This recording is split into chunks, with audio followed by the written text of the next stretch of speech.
Warning, this episode contains mild to heavy explicit spoilers. Listen at your own risk.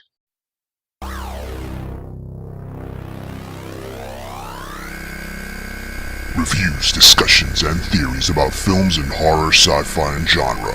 This is The Horror Deconstruction. Like, share, and subscribe to hear more. Hey, what's up, everybody? It's The Horror Deconstruction. You'll find us on Instagram, Facebook, but most likely on YouTube. Give us a like, share, and subscribe. Hit that bell icon. Hit that thumbs up. Let people know you listen to the show with your host, KOMP and DECKARD. And today we're going to be talking about two films today. Two films for the price of none. And let me hand it over to DECKARD to explain the names of these films. All right. The first film we're going to watch is a film called One False Move from 1992, directed by Carl Franklin, starring Bill Paxton, Billy Bob Thornton, and Cindy Williams, as well as Michael Beach, I believe is his name. Yeah, Michael Beach. We'll talk about him. And the second film we're going to talk about is A Simple Plan from 1998, which also stars Bill Paxton, Billy Bob Thornton, and Bridget Fonda. That's directed by Sam Raimi, based on a book by Scott B. Smith. And I think the theme we're gonna go with these two movies is sort of a character-driven crime films.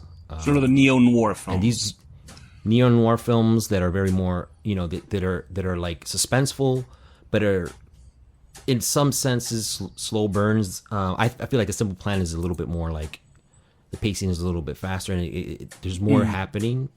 But they're two great films that deal with small towns and people and their interactions with criminals and police. And I feel like they're very similar, obviously, because Billy Bob Thornton stars in both of them, and he actually wrote the screenplay for One False Move with Tom Epperson.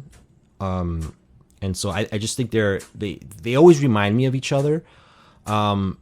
And we're just going to talk about them. Yeah, it was funny because now that you actually spoke about it, because they are basically small town films with like an encroaching outsider evil that has like affected them and the people that are involved inside the towns.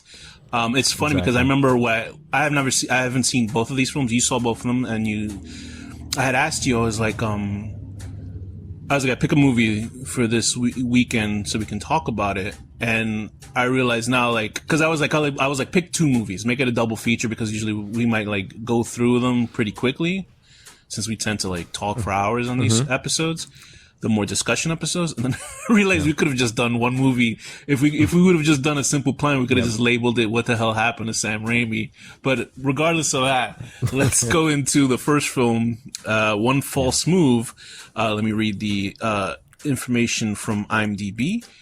One False Move. A small-town police chief awaits the arrival of a gang of killers. Directed by Carl Franklin, like you said.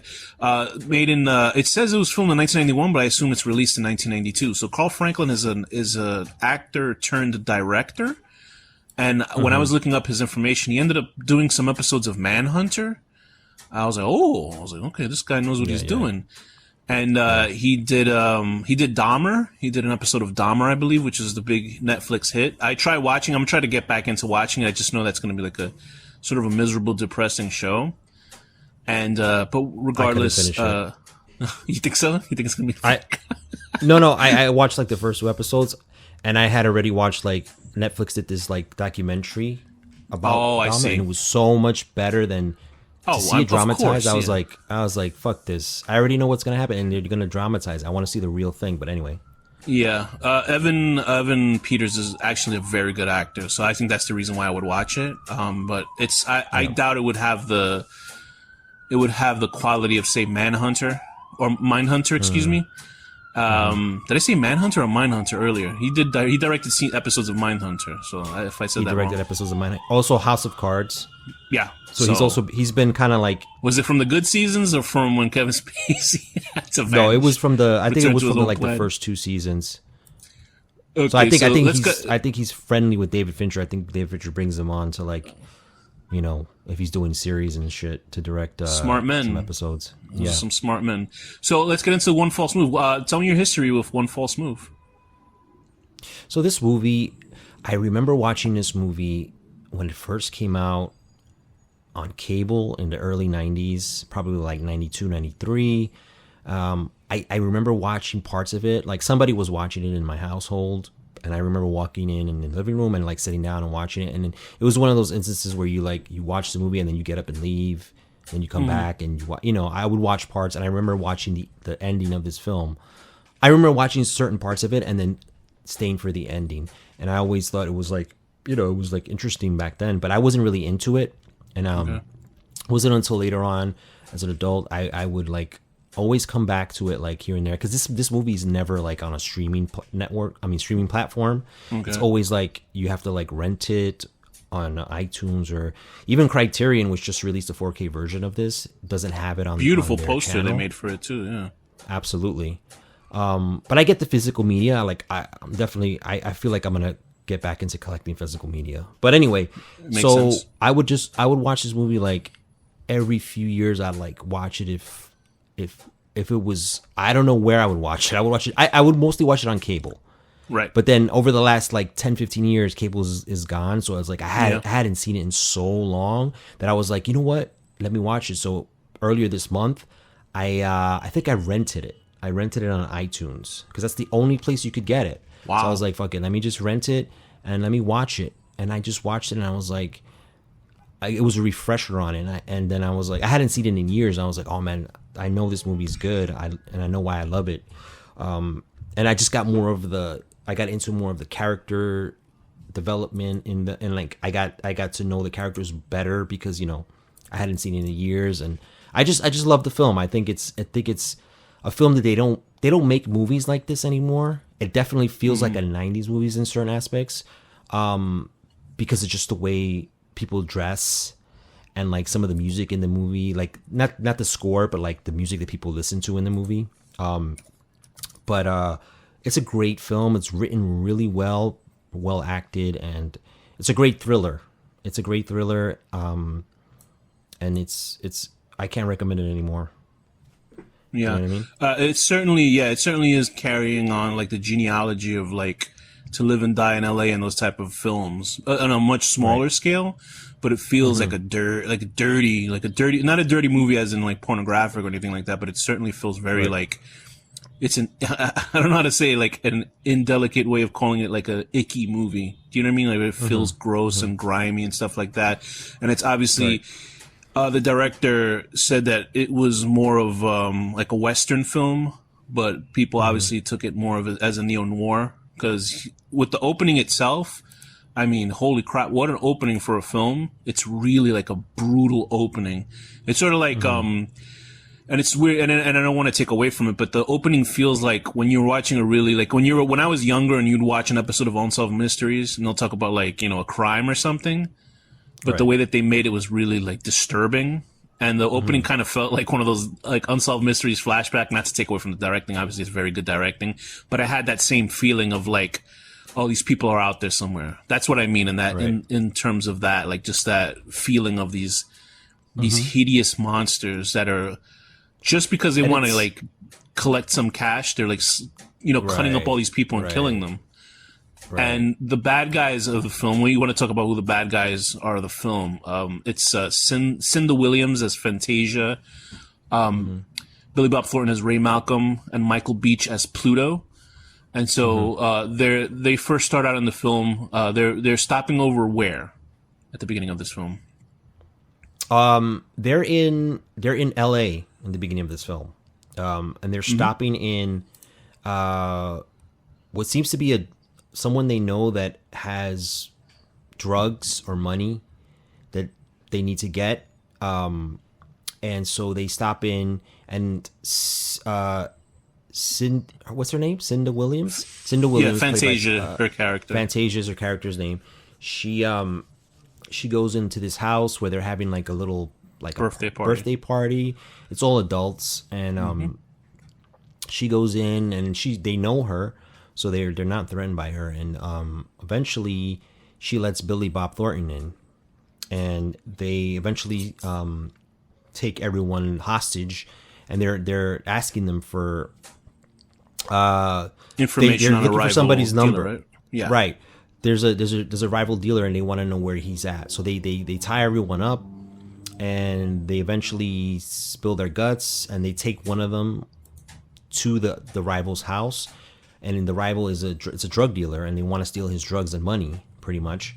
And it's so realistic in the way they did it, because a lot of movies would shy away from stuff like this, but the way they did it was like, it felt like you said, like something that happens in real life. Yeah. Like you hear about this, like they end up tying everyone, like hog tying everybody up, and they go to the drug dealer's house and they ask him, you know, for the money or whatever, and he says he doesn't have money. They find like a safe in the wall, and then they end up killing.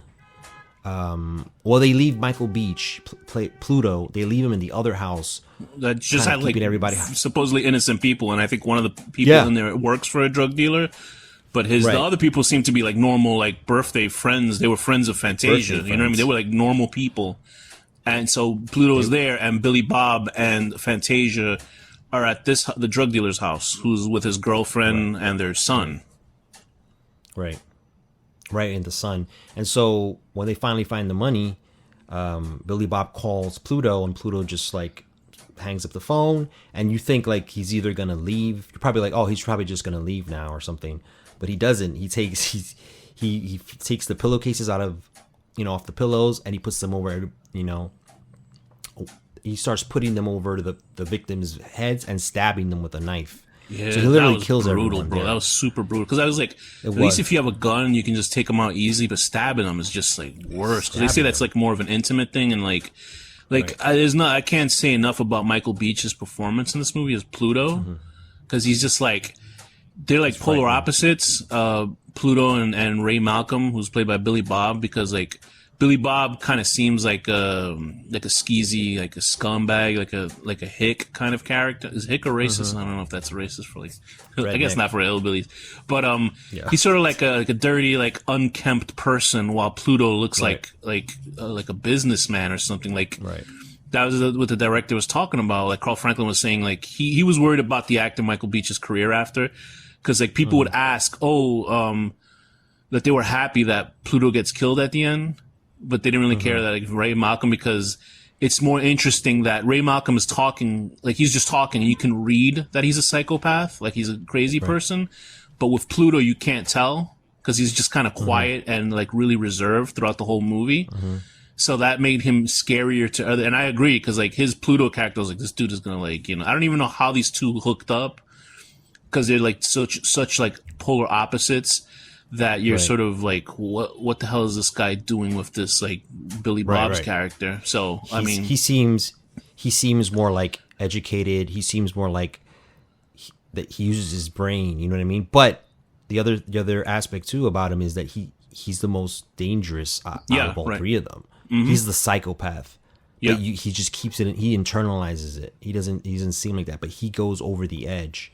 Like like Ray Malcolm is scared of him, you know, halfway through this movie. He's fearful of him. So yeah, you don't know how they met, but they end up, you know, killing the drug dealer, taking the money and leaving the bodies, and then just splitting. So you have like, there already is like a head count of 6 dead people, and Fantasia decides not to narc on the little boy in the house, I guess. Well, I mean, didn't they? I could have sworn they heard him screaming too anyway, but I don't know if Billy Ray left him alive or he just didn't know about it. I assume he just didn't know about it and left the kid, because we'll find out later when the kid gets out of the house.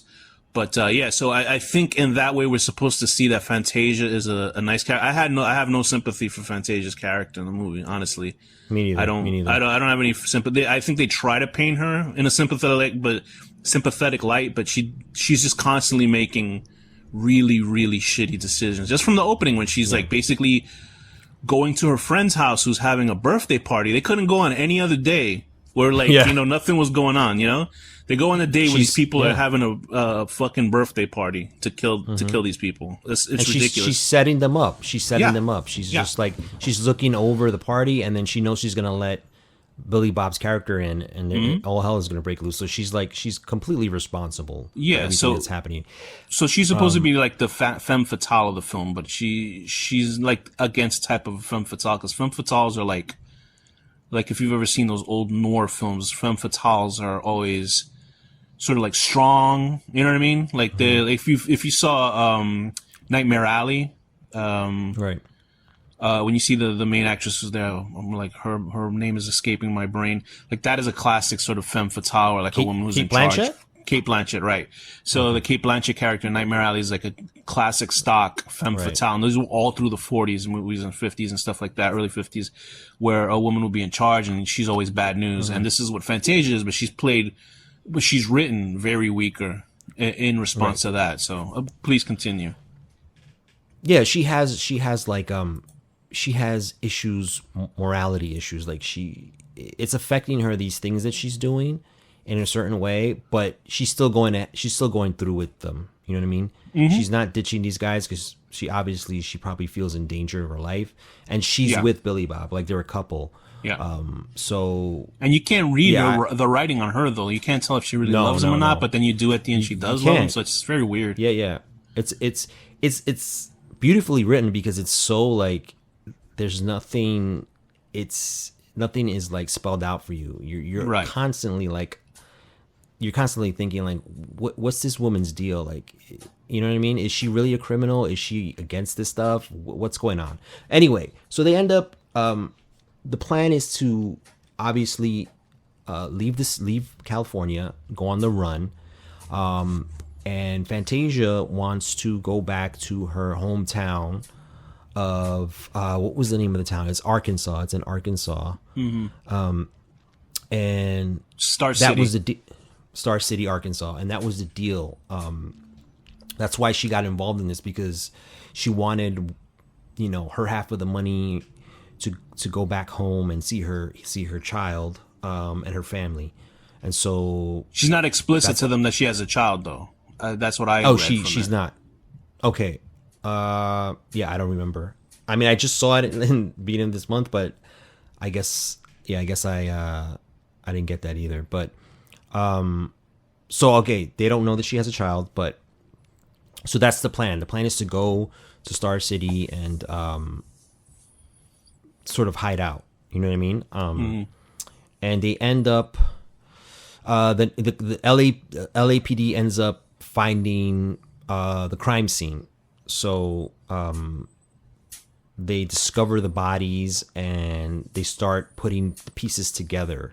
There was a videotape that the birthday guy was using his new camera, so they got audio from it. Yeah, right. So then, when Fantasia first went in, they were having a birthday party, and one of the guys had one of those, those old Beta cameras, and he was like shooting the party, and he was recording when Fantasia first came in, and she was having a dialogue with one of her friends, and the friend asked her, "Oh, what are you doing? Hey, Fantasia?" She says her name or something. And where you're going, and so the cops are able to decipher from the video that she says Star City in it, that she says Star City, and so they know, they kind of have an idea of like where they're headed to. Yeah, because they got the information of the birthday party after finding the murder of the drug dealer, because they found out that one of the guys had worked for somebody else or something like that. And they end up putting two cops on the roll, and these two cops are played by let me look. Really good actors. One of them is Jim Metzler as Dud Cole, and the other one is Earl Billings as McFeely. Right. So can you describe these two cop characters? Yeah, they're sort of like big city detectives. They seem very like they've been in the game a long time. Mm-hmm. And very cynical guys. They're very cynical, and they just they're two characters that we're gonna follow through the film, but they're big city cops. You know what I mean? They're they decide to go to Star City or contact the local authorities. The local authorities and the chief of police of Star City to ask questions about, what might happen or what might go down, and to find out any information, you know what I mean, if they know who these people are. And so they contact he's the chief of police, played by Bill Paxton, His character is Dale Hurricane Dixon. Right. So people call him Hurricane around the town, and so they contact him and let him know what has happened and what is possibly arriving soon to his small town. And so, what do you think about Bill Paxton's character in this film? He's fantastic in this movie because Absolutely. Carl Franklin saw Aliens and saw him playing Hudson, and he said that's got to be the guy for this movie. And he was the number one choice for the director the whole time. And they were like, so they ended up with Bill Paxton. His character's Hurricane. He really is like the small town. And he's not dumb. He's just he's very impressionable. Overzealous. Yes. Yeah, overzealous. He's like a dog with like, if you just throw like a baseball and they're just chasing it because they're really like gung ho. Because he says in the film, like his character just watches television and all he sees is from the outside world, essentially, out of this little area of this Star City. And so he sees cops on television, like obviously television shows with police officers from Los Angeles. They're like Dragnet or something. They're gonna be over glorified and taking down big cases and shit like that. So that's what his only not real information, but his only information or impression of what cops are outside. So when these cops come down here and he kind of comes off as this like small town hick, like a bumbling doofus, but he's not at all.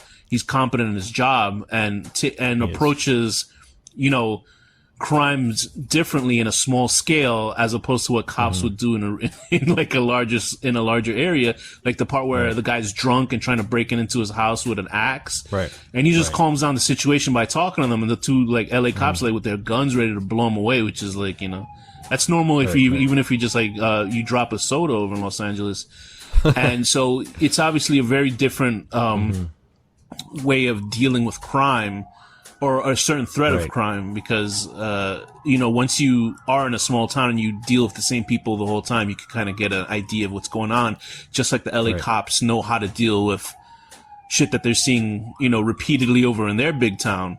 And the dynamic between the three cops is really interesting, and I liked it. And I actually wish we had more time with them all, honestly. Sure. That's how interesting the writing in the film is, that I felt like the movie could have actually used another half an hour and I would have been down for it. But that's at least my impression of Dale. They never really say why he's called. I think Hurricane is because he's like, they don't explain it explicitly, but I assume Hurricane you can just guess because he's just like a force of nature, like just has the energy for it to do it. He's so energized. He's so wanting to like do something. I feel like his character, he's stuck in this small town, and this is not what he wanted for his life. You know what I mean? And like you said, he watches these television shows and sees like the big city cops, and so when he gets so excited when these detectives are coming in, and so he's like, even the scene when they're first arriving to town, and he like drives up to them, next to them, and is driving with them, and is like talking to them through the car, and they're like, who the hell is this guy? Even before that, when they were talking to him on the phone, and he was on the phone, he was steamrolling them. He just kept talking without stopping, and I thought that was a great sort of like, me it was a total character moment. You don't see that in movies now. Like a guy will just say his name once, and his costume will tell what the fuck he is. And this, people actually talk and they do action, they say things, and that explains their characters and in the way they talk. And you can see when him like overexertion with his happiness with being acknowledged by Los Angeles police officers, when he's just talking to them and the whole chief of police over there in Los Angeles, they're laughing their asses off because like, who the fuck is this this hillbilly? So that's what I thought about him. Yeah, basically. Yeah, they're rolling their eyes. And that whole scene is amazing. Yeah, that's definitely an amazing scene because it's like, it tells you the type of person that he is, how he just keeps interrupting them and they're like trying to get a word in and then they're like, oh God. And so when they arrive, they're like, oh, like one of the guys says, oh shit, like this is what we're going to have to deal with. Right. But again, like you said, he's not incompetent. He ends up, he's a smart guy. He's putting on a show for the people outside of town, and like it comes off as disingenuous, even though he's genuine. Right. It still comes off as disingenuous because they're like, "All right, come on, just be real with us." Because, like you said, they're so fucking like the cops are so like tired of everything, nonchalant, and if you have an overexcited person like a dog coming up to you, you can be like, all right, enough, all right, let's just do this job already, you know, get the fuck out of here, stop telling me like shit that I don't need to know, you know what I mean? Because like this is them going out of their way to stop a crime. Exactly. So when you have a guy like this, you know, go ahead. Yeah, and I feel like Bill, I mean, his character Hurricane, he feels like this is his chance, his one chance to like maybe move up to something bigger and better. He even approaches them. I mean, he has he approaches them later on, and we'll talk about it. But I mean, he has a nice life. He has a wife and a daughter, and we'll find out more about like his personal life. Will. But his character, I love his character in this movie. I think this is great. One of his best performances that he's ever given. Just based on one scene. But I think the whole movie he gives a great performance. But yeah, so it's. I wonder if it's the same scene that we're going to be talking about. Probably is. Is there a lot of dialogue? He doesn't say anything. There you go. That's the exact same scene that we're talking about. So I'm like, if you don't say anything and you give a great performance, I mean, obviously Bill Paxton gives one of the greatest face actings. He does it in here, and he does it also in A Simple Plan. Like he does like there's something in A Simple Plan that I will talk about that I think was like like acting wise, but we'll get to that when that happens. But with this, like after, so there's a whole like, and it's interesting how the film is because it's not like, it literally is, side A, side B. You're watching the criminals and then you're watching the cops and their eventual sort of collision course kind of film, which you don't really see anymore nowadays. A lot of like action films and how they're always like interpolated, like they're always like mixed up and everybody's fighting each other every 10 minutes and then they'll like go away and then they'll fight again for 10 minutes and then they'll eventually go to the finale. But this one, like, it really is like cut down the middle in the sense that like you'll see the bad guy, then you'll see the good guy, then you'll see the bad guy, and you see the good guy, and like the bad guy stuff is always more intense, while the good guy stuff is like just sort of meandering, not boring, but like meandering, sort of getting ready for stuff. And us as an audience, that's why Carl Franklin said at the movie kind of died on the vine originally because when they had screenings for the movie and the opening was like that, the opening is very brutal, like we say, that people walked out of the screenings for the film because they were just like so shocked by that opening. And like one of the women that walked out, she came in there with a person who was supposed to review the film, and then that guy walked out, and then everybody else walked out of the screening of the film. And he said, we can't get rid of this opening because you're supposed to be like, this is what is coming to this town towards Hurricane and these two cops. They have no idea what they're dealing with. Like, the LA cops know what they're dealing with. But you see sort of a pure heart character like a Hurricane, and he's not so pure heart. Like, when you get a reveal of him, you're like, holy shit, this guy isn't so squeaky clean himself. And that's why it was important. So that A-B sort of narrative was really interesting. And I don't think I've ever seen a movie like this in that sense, where it's just like blah blah blah blah, you know what I mean? Where you know it's going to happen because usually the characters always interact in some way. Well, that's the thing. This is classical filmmaking. This is the type of films that inspired me to be like become a screenwriter. Right. Like these type of films, and A Simple Plan as well. But this is like the classic, like, it's not a slow burn, but it takes its time, and it's a thriller, and it's letting you sit with the characters, but it's jumping through different, like you said, different plots, but these characters are eventually going to converge at the end, you know, and it's taking its time, and so that just builds sort of like the narrative thrust of it, you know what I mean? And again, like, movies aren't made like this today, and even the performances from everyone, even like little side characters, they're all good. But yeah, this is the classical type of film that, again, it's not made anymore. Like, I feel like today you could probably find a film like this at a lower budget, or like, you know, something that's like, maybe an A24 film, but you won't find this in a mainstream. Nah. A mainstream, you know, studio would never make a film like this. But it's just, that's what it is. It's classical filmmaking. You don't need to be jumping around crazy. It's just like, it's letting you it's telling the story. And there's nothing disingenuous about the characters. Like, they feel like lived in, like, real people. They feel real. Like, at the opening, I was just sort of like, when you hear some of the, like, the African American characters talking. I was like, uh-oh. Like, but then I realized that's kind of how kids talked back then. I was like, like, sure. And it wasn't like I was offended by it. I just thought it was like, oh, this is like very clear, like 1990s like dialogue and stuff. Absolutely. But even then, the music when that's playing. Yeah. It's but then even the part when you see like Hurricane, like doesn't even think about what he says. Like he'll say, I don't even know if I can say the word "seas." He says "seas," but it's not like a word. It's a word about like African American people. Right. And then he says like the N word, and he says it without even thinking about it. And the film will focus on like the one cop, McFeely, and he laughs it off because he realizes like he's not offended by it because he feels like they're so like these people are so like backwards. Right. That they're using this sort of racial epithets like nothing because he just grew up with this language and they don't know any better. And I thought that was like really interesting for his character, McFeely, to, be that way. Because in any other film, he would just be like, what are you talking about? And they'll give like a 10-minute speech about the plight of people and stuff like that. But he realizes these people are like idiots if they're using this type of language because they're just sort of like, and he just like brushes it off because he's older enough. Like he's literally like late 40s, maybe early 50s or something like that. And you can just tell by looking at him, he just didn't give a rat's ass. He was just like, these people they don't know anything. They're in this backwards ass town. Why would they know how to speak or talk to people in a humane way? Yeah. So, and then like he doesn't even know know what he's saying is bad. Like, Right. It's just the way it's always been said. You know what I mean? So, go ahead. So, and then also Dud Cole, who's like the other sort of clean cut, like, agent, officer. And he's just sort of like, it's interesting that these guys are sort of you sort of come in with them thinking that they're the protagonists, and they're not really in a way. They're sort of like side characters that we follow for a good chunk of the movie, and then they fall into the background because then obviously we see Hurricane as the main guy. But Dud Cole is another one that like he suffers no fools either, and he's just sort of there. And then like the conversations that he has with like.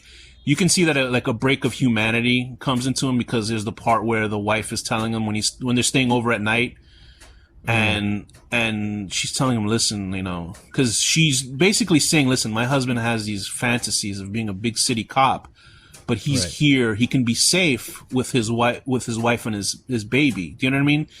Right. So he kind of takes that in because remember he was like taking a drink. He was actually going to take the drink back into his room.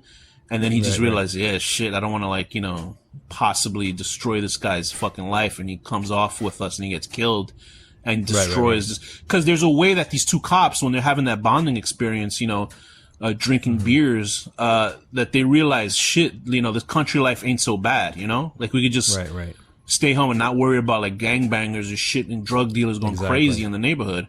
So there's like, you can see from both sides where like, they both appreciate each other's life because one is exciting and the other one is more like, fuck, I'm done with the excitement. And I thought that was a fascinating, discussion between those characters. What did you think of everything else with that? Yeah, I think it's an amazing element to it. They're sort of, they see Hurricane's home life when they have that dinner and they have the drinks and they're like, like you said, we don't want to put this guy in harm's way, and they sort of kind of like, they're kind of like telling him, you have, what you have here is good. Like, he doesn't know how good he has it in a way. Yeah. You don't know how good you have it. Comparatively. You want this, exciting life for, to be a LAPD detective, but it's really not all it's cracked up to be. It's dangerous. You can die. And it's like, even in this situation, they're like, they're kind of like, let us handle it. You know what I mean? Like, you're just here to kind of like, take us around, but we're really here to capture these people.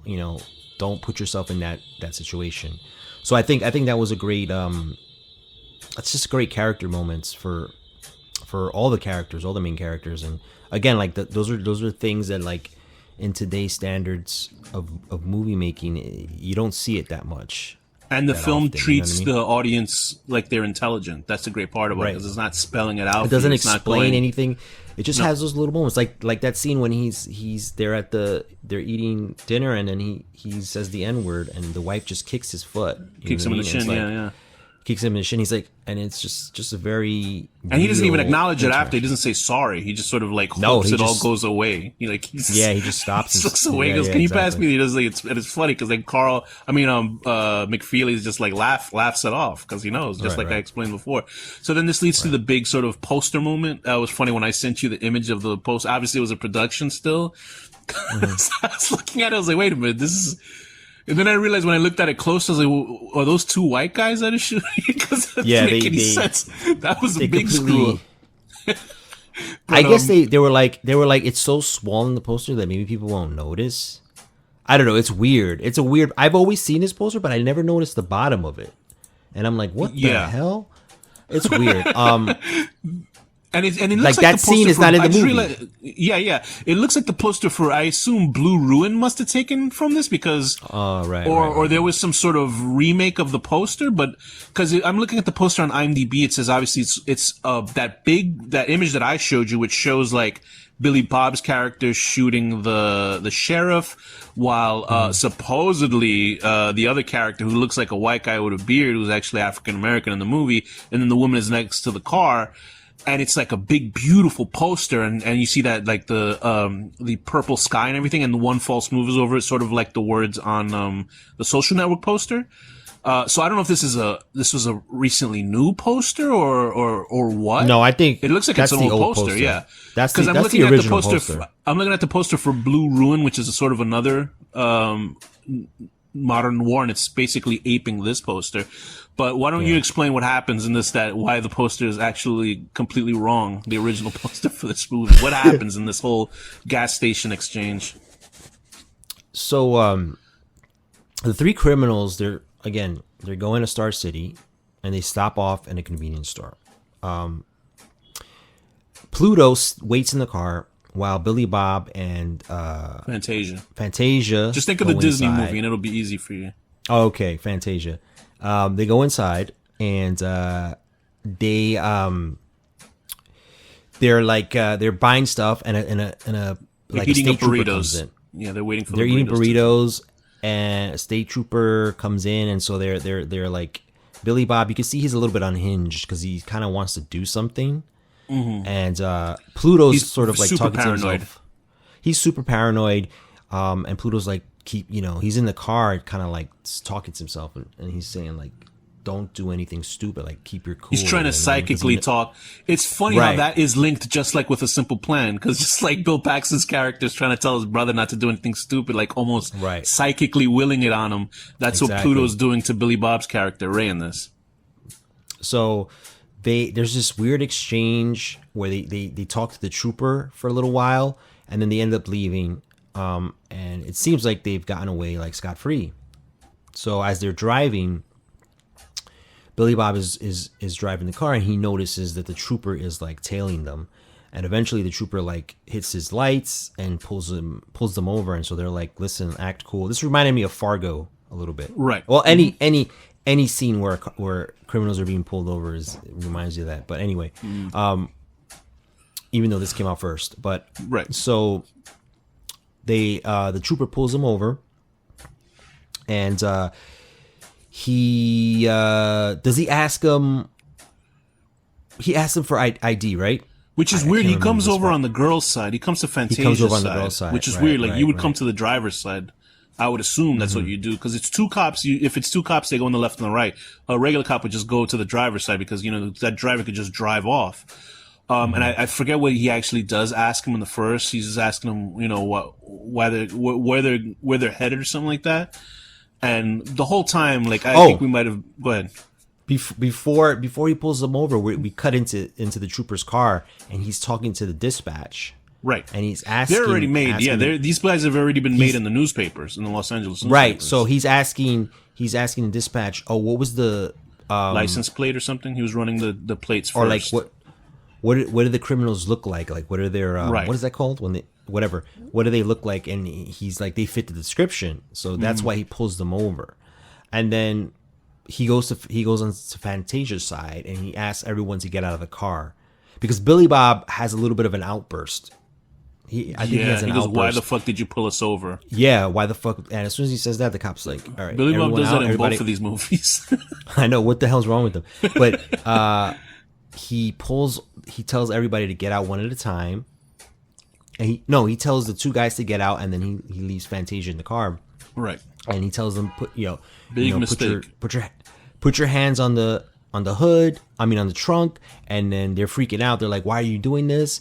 So he doesn't think Fantasia's a threat or anything. Right. So as the cop is sort of like ready to arrest them, Fantasia just like slowly walks up behind him. He turns and she shoots him. She domes him. Point blank in the head. And he just falls to the ground and they get like energized. Like Billy Bob is like, he's like yelling and like celebrating that Fantasia actually, she went through with it and saved them. They run into the car and pull off.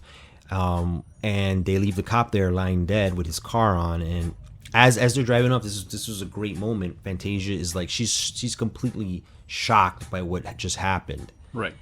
And she keeps repeating, did I just kill him? Did I just kill him? And then Billy Bob's like, yes, you did. But the shot is like a tight shot on her face as the other two guys are like, drive, like Billy Bob is like, flying down the road and there's a lot of energy in the car, but she's just like completely nodding off and just repeating like, did I really kill him? Did I really kill him? So you could tell that it affects her, what she did.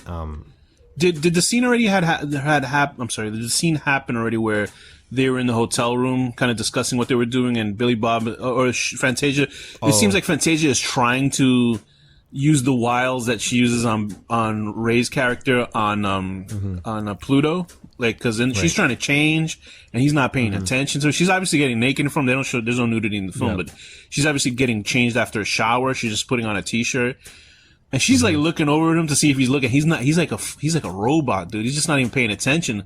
And then she even brings up the point to like get high and like insinuating like having a threesome sort of thing. And Ray's just like wrapped around her finger. He doesn't care. Like I would care if my girlfriend said, "Hey, why don't we?"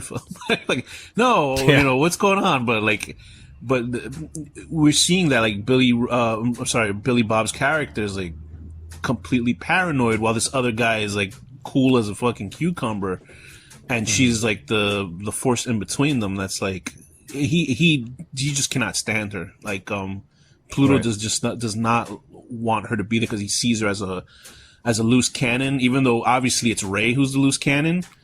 And like, cause there's that one point where they're driving off after, I think it was before they after they killed the guy, that he was like, just get rid of her. Like he was just basically told them, both of them right in front of her. He was like, just get rid of her, kill her. So I mean, like he is just not dealing with her bullshit at all. Right. But after they kill that cop, they're like, well, it was interesting because in the film, like at the very beginning, she lets that little boy go. Because obviously now you think about it, it is a boy, but she also has a son.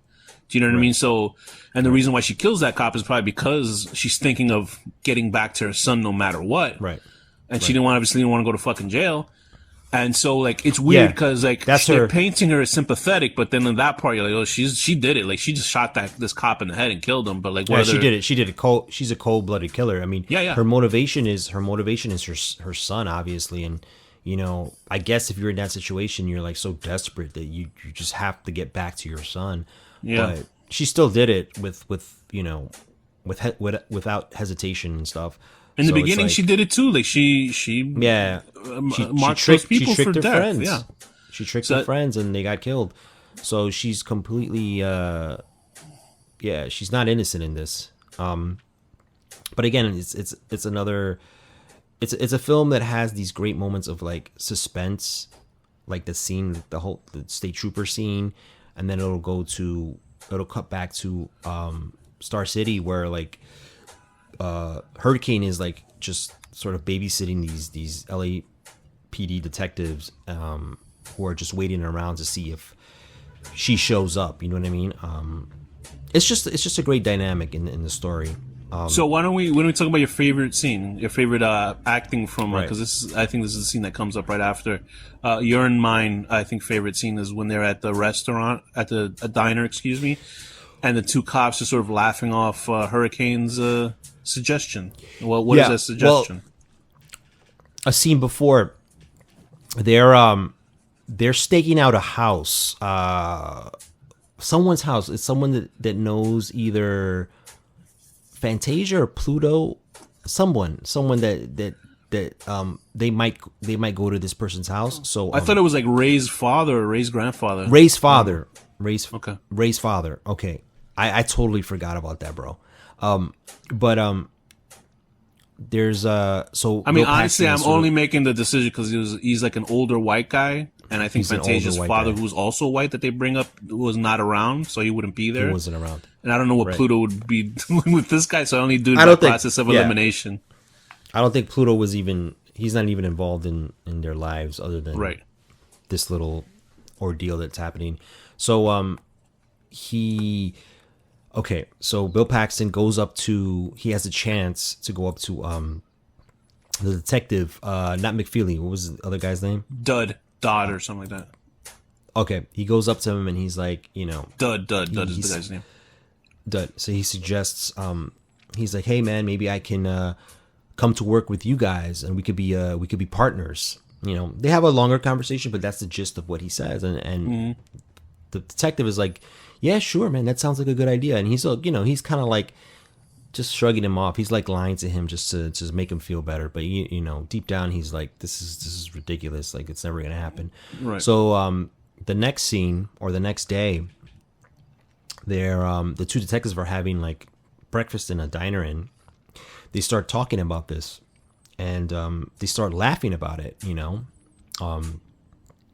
And Bill Paxton walks into the diner without them knowing. We kind of it's the shot. It's really shot well, where it's like it's a wide shot where detectives are in the foreground, and in the background you see the door open, and you kind of see Bill Paxton come in, and he goes behind the counter of the front counter, and they start making fun of him. They start, he tells them, oh, you know what Hurricane told me this morning, or the other day or yesterday, that he wanted to come work for the LAPD, and he wanted us to be a team, and they just start like blatantly laughing at him, like cracking up. And there's a line he says earlier that they start making fun of. I forgot what the line was, but he says this saying, and they just like they're just cracking up. And Bill Paxton finally he hears what they're saying, and he's like, wait, they're talking about me. And this is the best scene in the film for me, and the best acting by Bill Paxton, like we said before. It's literally holds on him as he's listening to this. And we've all had situations like this, I think, in certain ways. Not maybe exactly like this, but just like where you're kind of like hearing something that's like about you or something like that. And it's like, the camera starts to like push in on Bill Paxton's face, and he's literally just like dead staring as he's hearing them make fun of him. And you can kind of like imagine what's going through his mind, like, his ego and how it's just being destroyed, and how he's like, oh my god, they think I'm a joke, you know what I mean? And he literally just stares for like a good minute, and then you see his just his demeanor, like it just deflates, like his face just drops, and like it's he doesn't face blink. acting. Yeah, he doesn't blink. He's just staring. because you're And he's hearing the listening to information this. in real time as he hears it, and you just see Right. that sort of gullible smile on his face, like instantly vanish. And I remember seeing something like this, and there's a show called The Wire. There's somebody else. I remember the first time I sort of noticed face acting before, where it's sort of like a reaction. There's a lawyer character in the final season. He's like he defends like all the scumbags on that show. And there's a part where basically they're saying, "Oh, we got you dead to rights. Like you guys are all done. We got you two." And that the lawyer character, I can't even think of the guy's name, but he does this face acting. So that reminded me of that. Like it's just like when you can just convey a scene or an emotion without even saying a word. That is like just bang up acting. And he's like Paxton just knocks it out with this movie, dude. He's just so good at it. Yeah, and he plays both. He plays both this overzealous guy who's just like high energy, and then you can tell that like underneath that is this guy who's really, he feels like his life is shit. You know what I mean? And just from that moment, you can tell that, like you said, he was deflated. Like hearing them like make fun of him was just like took everything out of him, and then but he recovers quickly because the woman who works in the diner, she kind of like says his name, and then they realize, the two detectives realize that he's been standing there for a while, and he plays it off, and he's just like, and the cops are even trying to apologize, but they're like, no, it's okay. Well, he tells the cop, he's like, this is what I love about his character, is he like confronts one of the cops that he told that he wanted to be partners with. He was like, I'm sorry, I didn't mean to put you out, like, right. And the cop is like, he's like a little bit embarrassed, and they try to like apologize to him, and then he gets a call on the radio, and he's like, come on, that's us, let's go.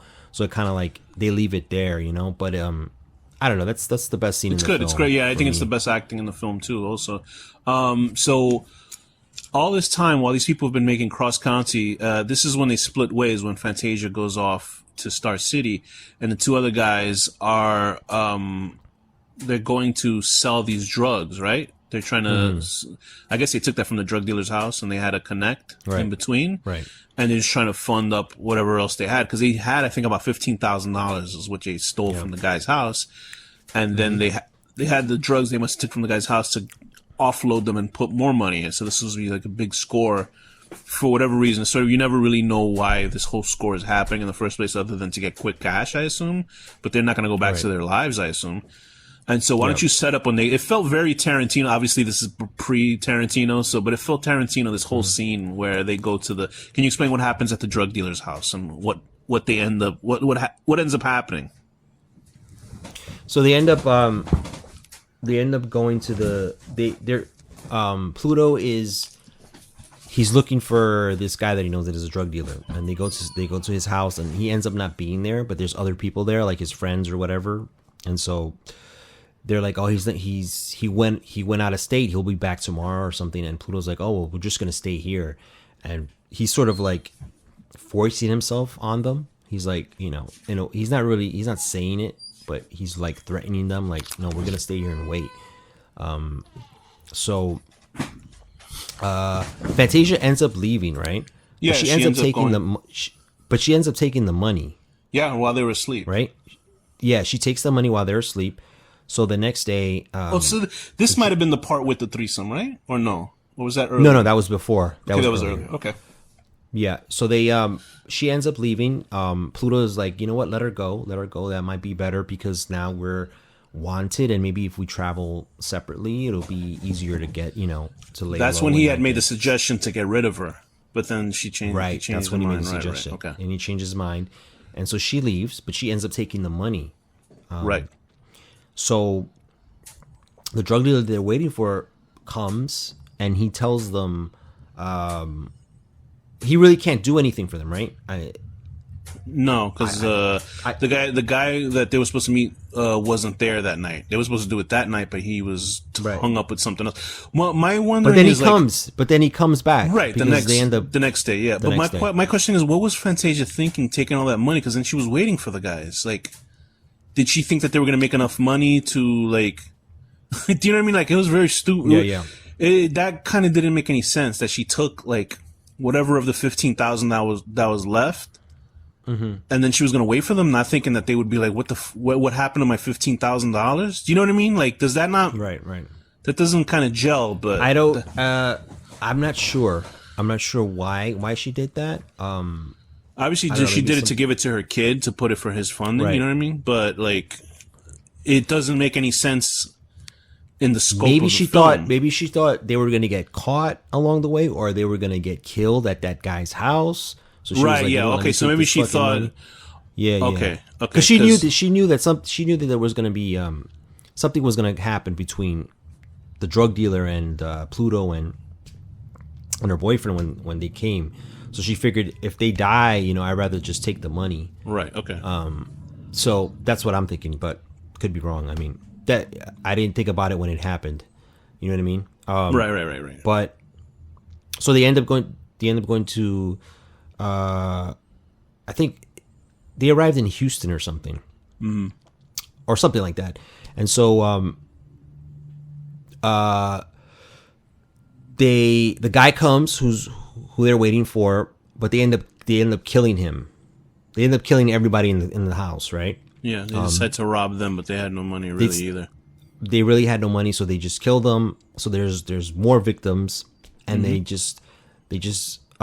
drive off, and Billy Bob tells Pluto's like, you know what, I'm done with this. Like, let's go our separate ways. Let me get my half of the money, and then you guys do whatever you want. And he was like, I think he says it in the card too, like, you should just ditch her or something, if I'm mistaken, but I don't know.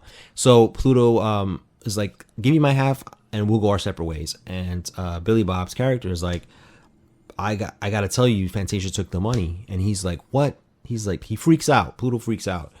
He says he's pussy whipped or something like that. Yeah, and he's right. like, I can't believe it. He's like, so now he's like, I'm not letting you go. Now I'm gonna be with you until I get the money. So we're gonna go to Star City and find Fantasia, get the money. Yeah. You know, so that's, now they have a direction where they're gonna go. Like, they're not gonna deviate from this now because she has the money. So it cuts to Fantasia. And so I think we haven't discussed it yet, but there's a little plot, something happens in the plot, or like the story, where it reveals that Fantasia's son, who Hurricane knows the family.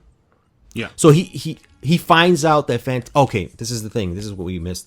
So in the convenience store, before they kill the trooper, there's a photo taken of them, and they send the photo to Star City, and they give it to the detectives and Hurricane, and Hurricane looks at it, and he's like, "Oh, I know her.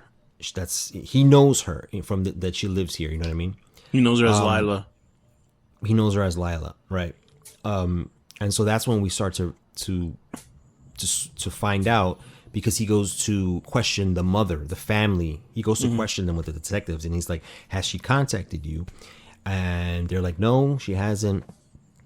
And the brother's there, her brother's there eating, and he's like, "No, I haven't seen her either." And then all of a sudden, a little boy comes up, and when Bill Paxton sees him, you can tell that his expression completely changes. It even happens earlier in the film when he's driving into town. Because the scene didn't make any sense, because he sees a little boy walking into who I assumed was the kid's father's arms, and because he's talking to two other people in the truck, and then he just like spaces out, and then he just goes back to talking to them. And I was like, what a weird scene. Like, I didn't understand that, but it obviously fully makes sense later on. Like, I put it 2 and 2 pretty quick once he was like, "Oh, that's Lila." I was like, "Oh, so that has to be his kid." Because like, what other reason, right. you know, would he do that? Just the way and it's not beating you over the head with it. Yeah.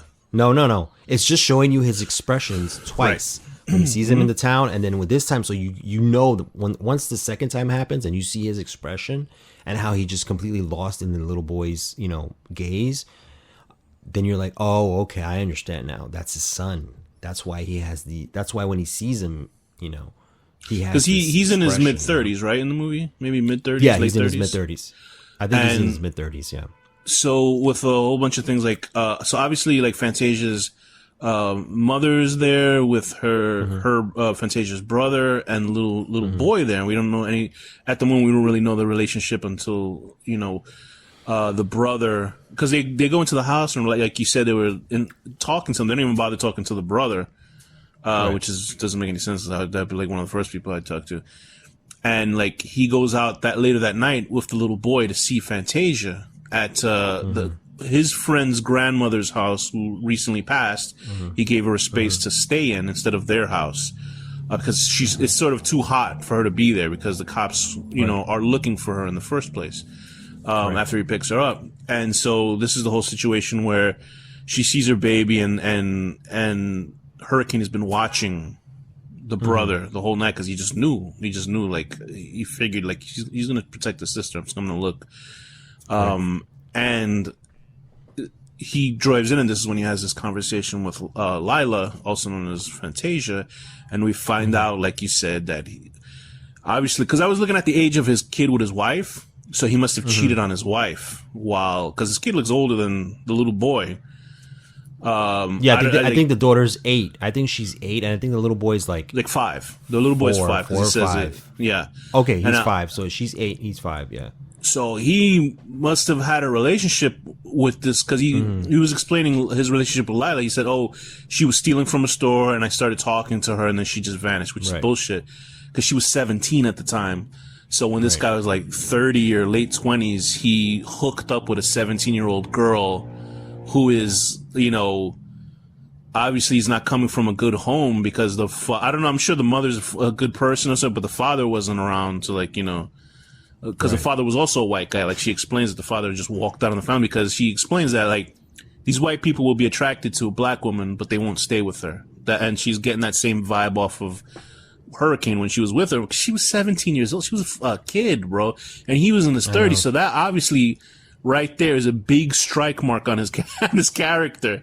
And the fact that he has a child with somebody and he's not taking care of that kid is a gigantic strike mark. So I appreciated his character, but I sort of was like, this guy's an asshole too. Like, obviously he's trying to get his life back together and fine, but I kind of find that, like, oh, this guy's sort of a piece of shit too, in a way. That there's he's a scumbag a little bit. He's a scumbag for sure, because there's a kid who now has, like, who doesn't have a father in his life, and obviously because of the situation, you know, that this guy is just, like, more worried about his family at home than this family that he created with a kid. Do you know what I mean? So that's what it forces the audience. I like that me too. Billy Bob's writing and Carl Franklin's directing, that they forced the audience to have a character, that a main character that is like, oh, like, he's supposed to be, you know, the hometown hero, nice guy who's going to take down these big city bad guys, but he's as dirty as they are, not as the bad guys that are killing people. But he is not clean.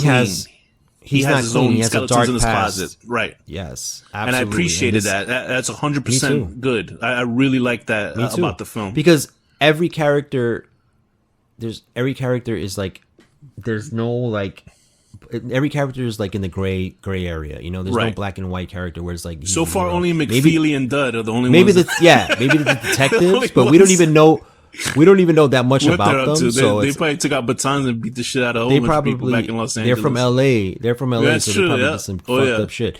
So, but the fact that, like, even he has, like, skeletons and, like, he has things that he has to hide, it's like, fuck, this is amazing.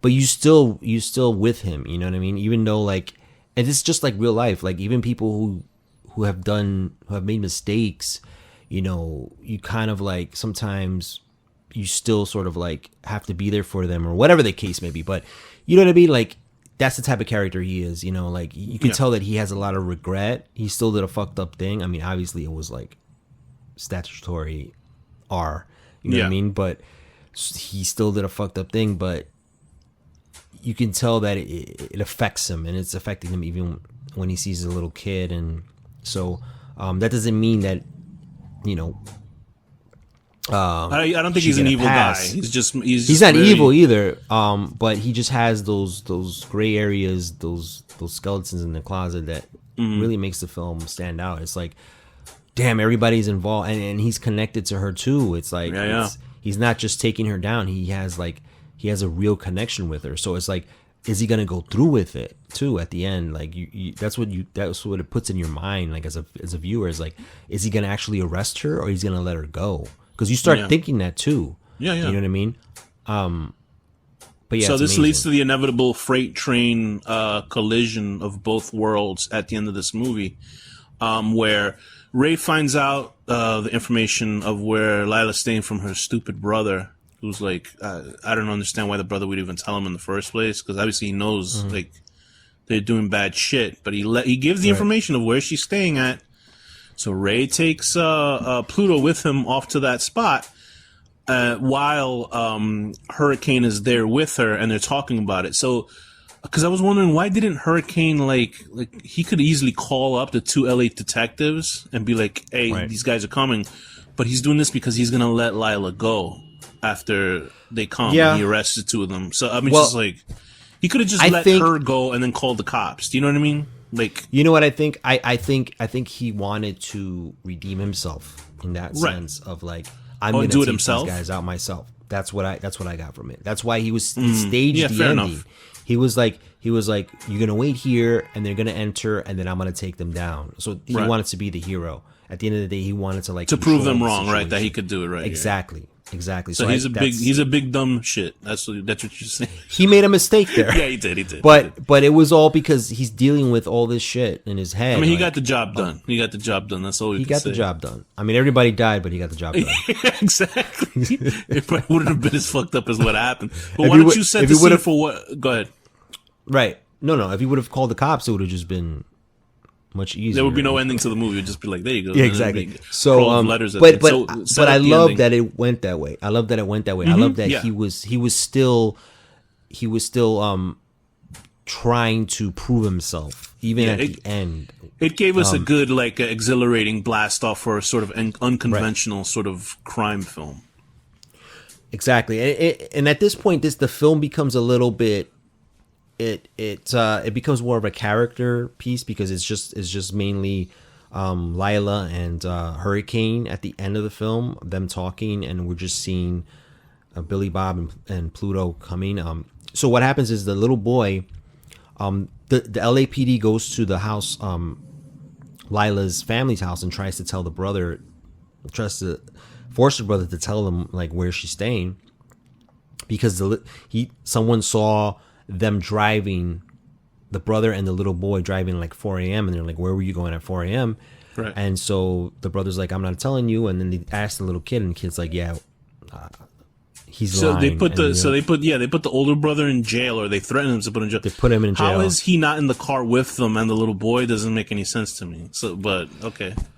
I guess he still didn't want to say anything, so they were like, "Fuck it, we're gonna put you in jail," and the little boy's gonna tell us. I'm like, dude, if I was that age, I wouldn't even remember anything. Yeah. But anyway, I don't know what I did earlier than today. Yeah.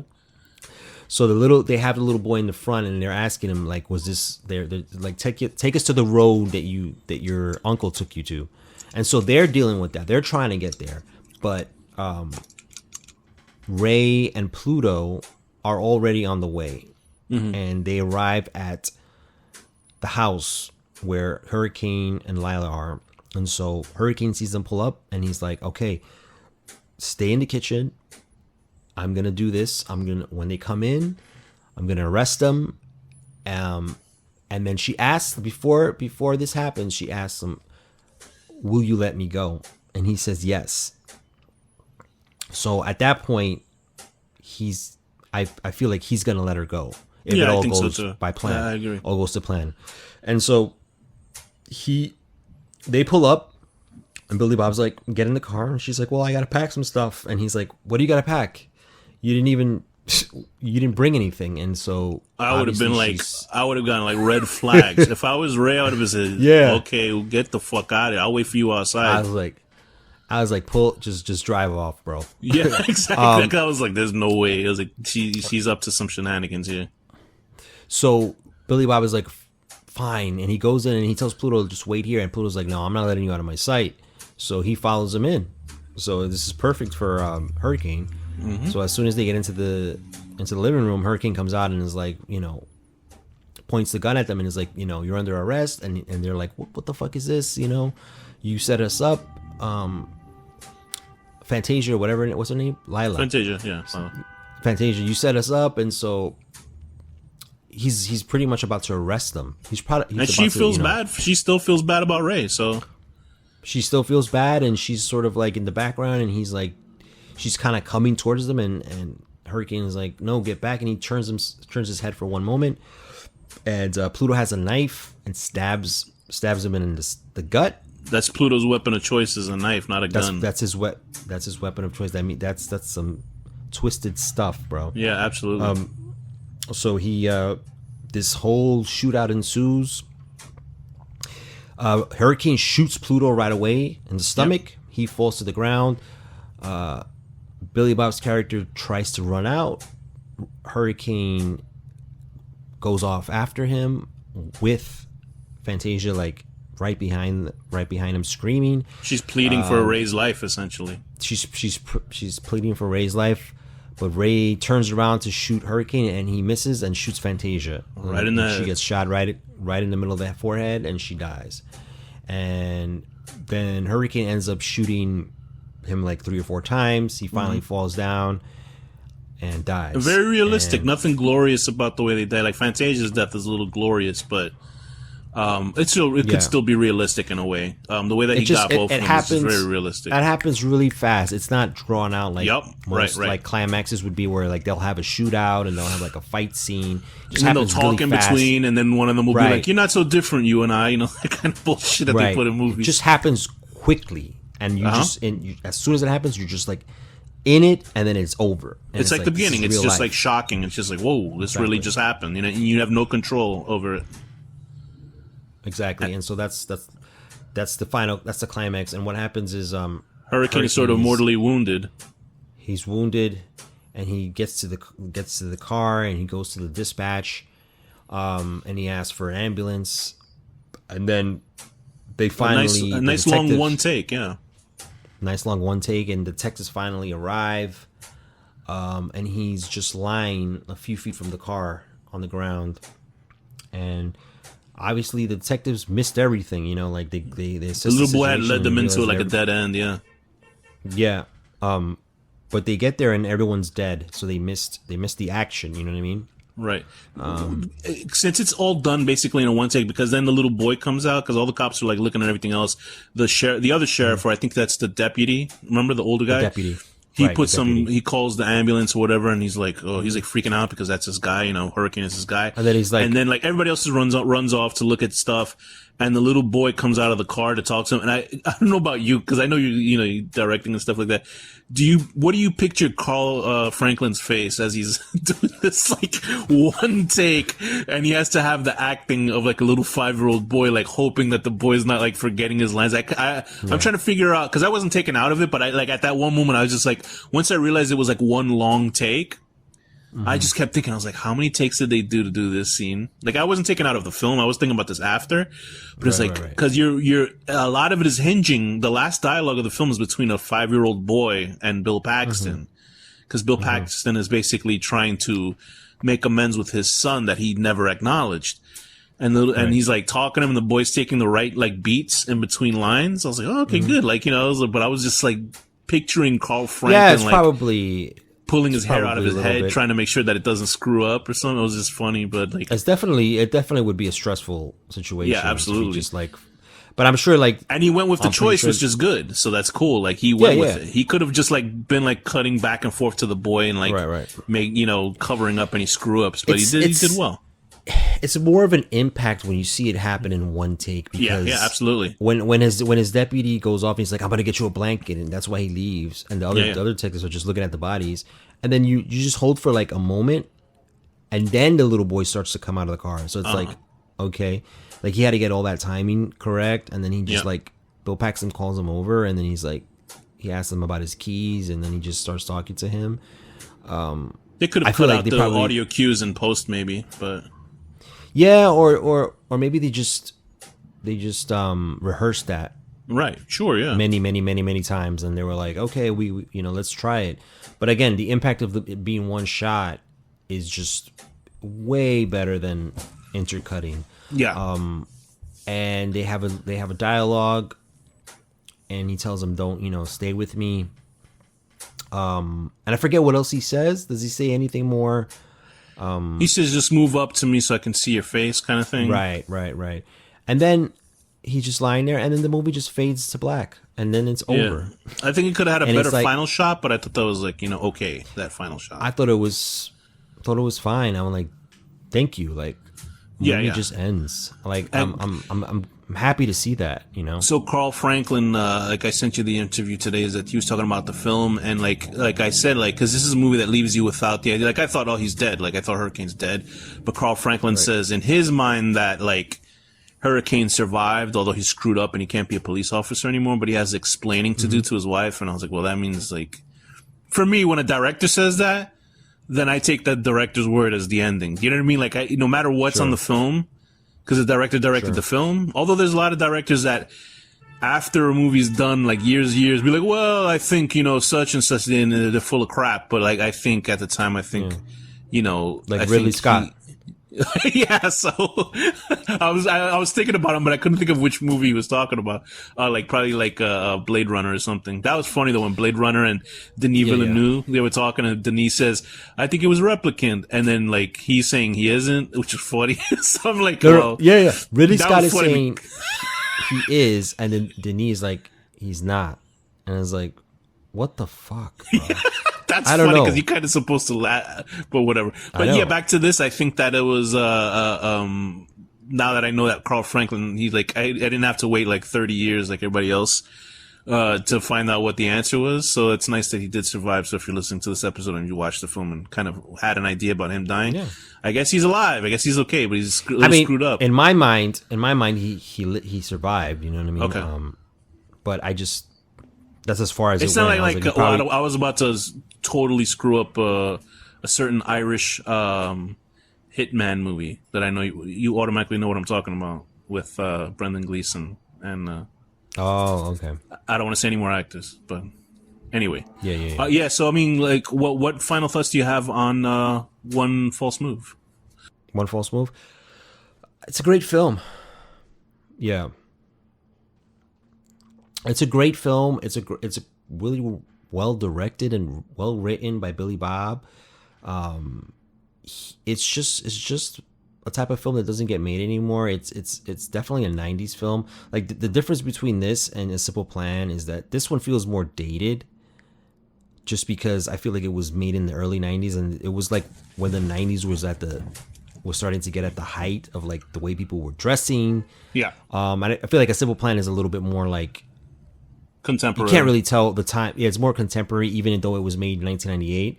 It never feels of a time. But this one does a little bit, but it's just still great filmmaking. It's a great watch. It's a great thriller. It's written very well. Bill Paxton's performance is amazing. I've always loved this movie. I mean, again, I hadn't seen it in so long because it just wasn't available anywhere. But I remember seeing this when I was right around the time it came out, like on cable, and I remember liking it, and it's always been in my mind, but it's just like I'll watch it every 10 years or something. And when I watched it this time, I was like, man, this is a great film. I'll say something that might be a little bit controversial. I think this movie was a little bit more cinematic than Simple Plan. Simple Plan? I know. I mean, looks wise, obviously, because certain shots in the film have this look to a grain to it. And I don't mean like obviously that Simple Plan doesn't look cinematic at all. I just felt that this movie had more variety in location. You know what I think it is? I think it's the locations, because it could be. The but locations Fargo are was beautiful. a movie in snow too. Yeah, but I'm just saying the both of them together comparatively. Sure. These two films. The look I think this of them. one just had better locations. Like when you're in Arkansas and you're like, it's like.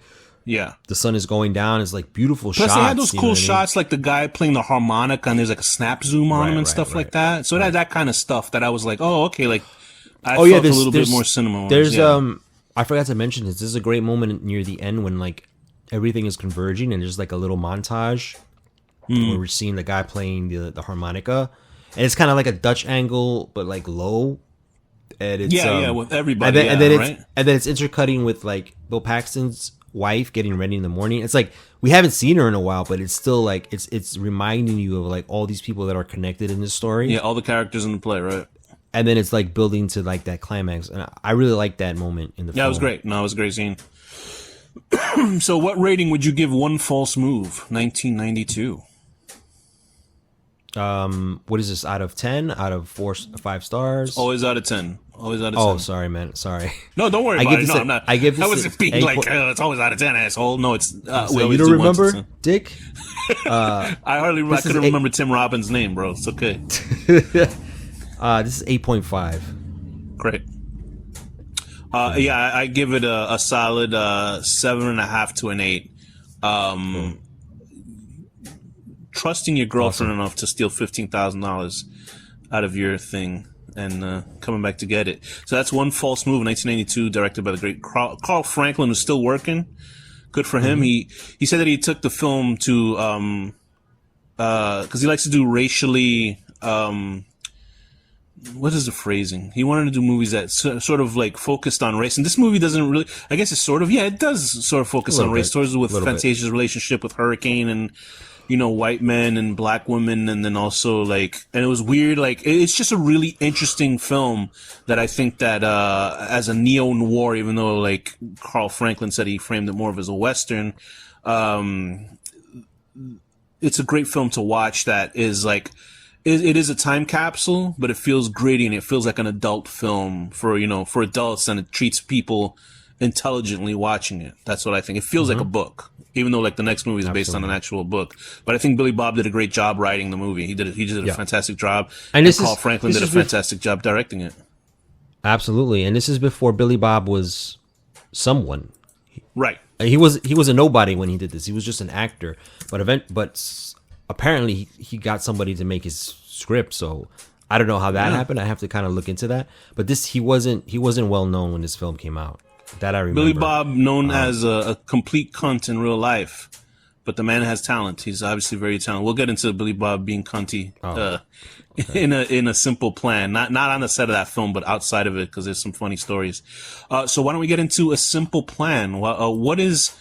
Well, you already explained what Simple Plan was, so I will read off the information of A Simple Plan. So Simple Plan, like you said, is directed by Sam Raimi, based on the screenplay and the novel by Scott B. Smith. Scott B. Smith had written a 265-paged film treatment, or a script actually, and then decided to make it a novel. So he just he was the originator of it. So either way, he got the job done. So Scott B. Smith is there, wrote it.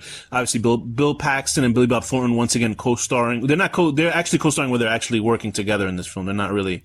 They had maybe one scene together in the original, the other film, One False Move, and also Bridget Fonda, and also I don't want to leave the other guy out. Brent Briscoe is an actor that I know of his face. You know what I mean? He's like one of those actors like that guy that I've seen him in a bunch of things that are just like, where have I seen him from? Passed away in 2017, unfortunately. He was in The Green Mile. He was in Sling Blade, obviously, with Billy Bob, Mulholland Drive. Okay, so he was actually in U-Turn, that movie that I was just talking about before. He was like he was a patron, like a diner patron in there. Yeah, he was in The Dark Knight Rises too. He was one of the cops. When Batman arrives for the first time, he's one of the cops in the car that's like, You get ready for a show tonight, son. Like, that's him in the movie. But he wasn't one of the guys that said no dead cops, right? He wasn't one of that great line in that movie. That was Dark Knight Rises, excuse me. So A Simple Plan, three blue collar acquaintances come across millions of dollars in lost cash and make a plan to keep their fine from the authorities. But it isn't long before complications and mistrust weave their way into the plan. So what is your history with A Simple Plan? Simple Plan I have a big history with this film, bro. So this film came out in 1998. Around that time, probably 2 years before that, I really started to get into Sam Raimi. I started to like discover his films. Like, I didn't know much about him. I think I saw Darkman. I watched Darkman like probably all of us when we were younger. Like when we were kids, I watched it, but I didn't know who Sam Raimi was. Right, you saw movies and not knowing what a director was at the time, basically. I didn't know what a director was. I just knew that it was a crazy-ass movie. It wasn't until later on when I saw Army of Darkness that I started to put like a name to the movies, and I was like, oh, and then I discovered that was like part of a trilogy of Evil Dead, and then so I watched those films backwards. I watched Army of Darkness, Evil Dead 2, and then I think I did the same. I think I did the same thing. And I think in the late 90s, like the first Evil Dead was not available anywhere. Like I watched it for the first time on like the Sci-Fi Channel. They showed it like at 2 a.m. I remember, and I was like, I stayed up and I recorded it on VHS because I was like, oh my god, I want to watch the original, and that's the first time I watched it. So I was into Sam Raimi around this time. Like I was really into his stuff, and again at this time he hadn't made that many films. Was he producing Xena and Hercules by that time? He was. I think at that time he was already doing that. But as a director, he hadn't made that many films. You know, he had made The Evil Dead. He did that film with the Western with Leonardo DiCaprio. Quick and the Dead. And then he hadn't done much. And Darkman. Other than that, he just did Evil Dead films. So I was into him because I was like, man, this guy is good. I love his, Anyway, so I heard about this film because at that point I was like just following directors' careers, I was just like, this is a little bit like this is when the internet was just a thing. It wasn't like what it is today. No. But you follow directors' careers, and I remember hearing about this film because it was getting buzz. It was getting like award season buzz. That I remember about the film, right? Right, and the fact that Sam Raimi directed it, I was so intrigued. I was like, wait a minute, he's directing a drama. And that was one of the things that people were talking about was like that particularly that was like the biggest thing. It was like, oh, this is from the guy who did Evil Dead, but he's doing something different. That was the big selling point of the movie. Yeah, I remember reading stuff about it, like articles, and I'm like, oh, I gotta watch this movie. As like he's actually gonna try to do it like a serious straight drama. I gotta see this. So I remember I was a freshman in college at the time. And I hardly went to class, so I would always skip. So I remember when this film came out, it was like in the fall. It was like in the fall, late fall. And I was like, okay, I'm going to go see this film. So this is the time when you would find out about showtimes too. Like you had to call like Movie Phone or something. Or the like Village check the Voice newspaper and stuff like that. Yeah. So I remember it was playing at Lincoln Square, the theater at Lincoln Square, the IMAX theater there. That theater that has the IMAX. I think that was the first time I ever went to that theater. And again, I didn't know Manhattan that well at this time. Right, of course. Especially the west side. I was more familiar with the east side. But so it was weird. It was like I had to try to like find this theater. And I finally found it. And I was like, and I think it was the only theater that was playing it, I think. Because this wasn't like a huge release. This was like a small release, but for like award season. You know what I mean? And I remember I found the theater and I went by myself. This was the first time I ever went to a theater by myself. And I was like, I just want to watch this film because I want to see what Sam Raimi was going to do. And I remember sitting and watched the film. It was like a 2 p.m. showing or something. And I watched it and I was like, I love the film. I was like, oh my God, Sam Raimi. Like this, to me, this proved that I always knew he was a great director just from his Evil Dead stuff. Because you can tell, even though it's silly or like sometimes it's like over the top, you can tell when a director has talent. You know what I mean? Yeah, of and course. So I remember watching this film and be like, he's so subdued in the film, like his directing style, like yeah. That was one of the main things I was gonna say. Yeah, he made it he made it an effort to be like, I want people to watch this movie and not know that I directed it. You know what I mean? And he just focused on the characters and telling the story. And I remember loving this film. I love this film. I was obsessed with this film when it came out. And then over the years, I would always watch it. It's one of my favorite films of all time. And to me, it proved it thrusted Sam Raimi into like the mainstream because people were like took him seriously after this film. And then after this, I think he did another film that was written by Billy Bob, the one about with Kate Blanchett. The Gift, he did, or The Gift. The Gift. So he got into this rhythm of doing like normal films, even though The Gift has like supernatural elements to. Yeah, but it was still more of a character piece. And then he ended up doing Spider-Man, and then it went wherever it is, you know where that went. It just like he did great Spider-Man movies. Hey, listen, I think Spider-Man 2 is one of the best superhero films of all time. I think yes, anything absolutely. after Spider-Man 2, he is quickly. Besides, and I will give a nod of approval to Drag Me to Hell. That was actually a fun me movie. Too. I love but that other movie. than that, I think he's like, he's as your fabulous phrasing is he's lost it or something like that. He definitely lost it, but this film for me was like, it was life changing because it really pushed me to screenwriting. Like I wrote my first script because of this movie, like feature script. Cool. Obviously it was back then, but it wasn't, it probably wasn't that good, but I got through it because I was so inspired by this movie. And I was like, I just love this movie. That's my history with it, bro. Great. I think that when same as you, I would always see the commercial for this. Mm-hmm. And I think this came out not too far off after Fargo, right? Because he explains that he thinks that the movie sort of died and was not as well received. He said it wasn't because of it being overshadowed by Fargo. It's just that people just kind of maybe got tired of it when they watched it, which is like a weird sort of idea to have about your own film. Also, maybe he wasn't. I mean, it was 2 years later. Yeah, so maybe he thought that, like, I don't know, maybe it's a low self-esteem or something. I don't know. I kind of don't understand that thinking of that phrasing. of his work on this. But I remember seeing the commercials for this a lot, and I was just like, to me, it looked like just sort of a standard crime film. But I was still intrigued that it was Sam Raimi directed it, but I just never got around to watching it for some reason. And obviously, this was the era when, Pulp Fiction and Fargo, and obviously those type of this was the era of like the mid to late 90s was you can throw a piece of paper out the window and hit a crime film. That's just what Tarantino did to, because usually they'll say, oh, directors can't really come up with nothing new, and not that Tarantino did, and I'm not saying Sam Raimi looked towards Tarantino to get inspiration for film, but it obviously helped that Tarantino sort of revitalized that sort of crime, not an epic, but a crime character piece that people were like frothing at the mouth of, aping his style. And even when you didn't ape his style, it was still under that umbrella. It was sold under that umbrella. Cause like there were two ways about it. Like Reservoir Dogs is a type of Tarantino film. And then Fargo is the sort of also a thinking man sort of crime film, which this falls under the umbrella, which is sort of like the small town crime. Right. And then they'll be like, oh, it's always got to be funny because we're from the metropolitan and people from smaller towns. It's always funny because they talk different from us. That sort of way. But this movie is not like funny at all. It's not like humorous in any sense of the word.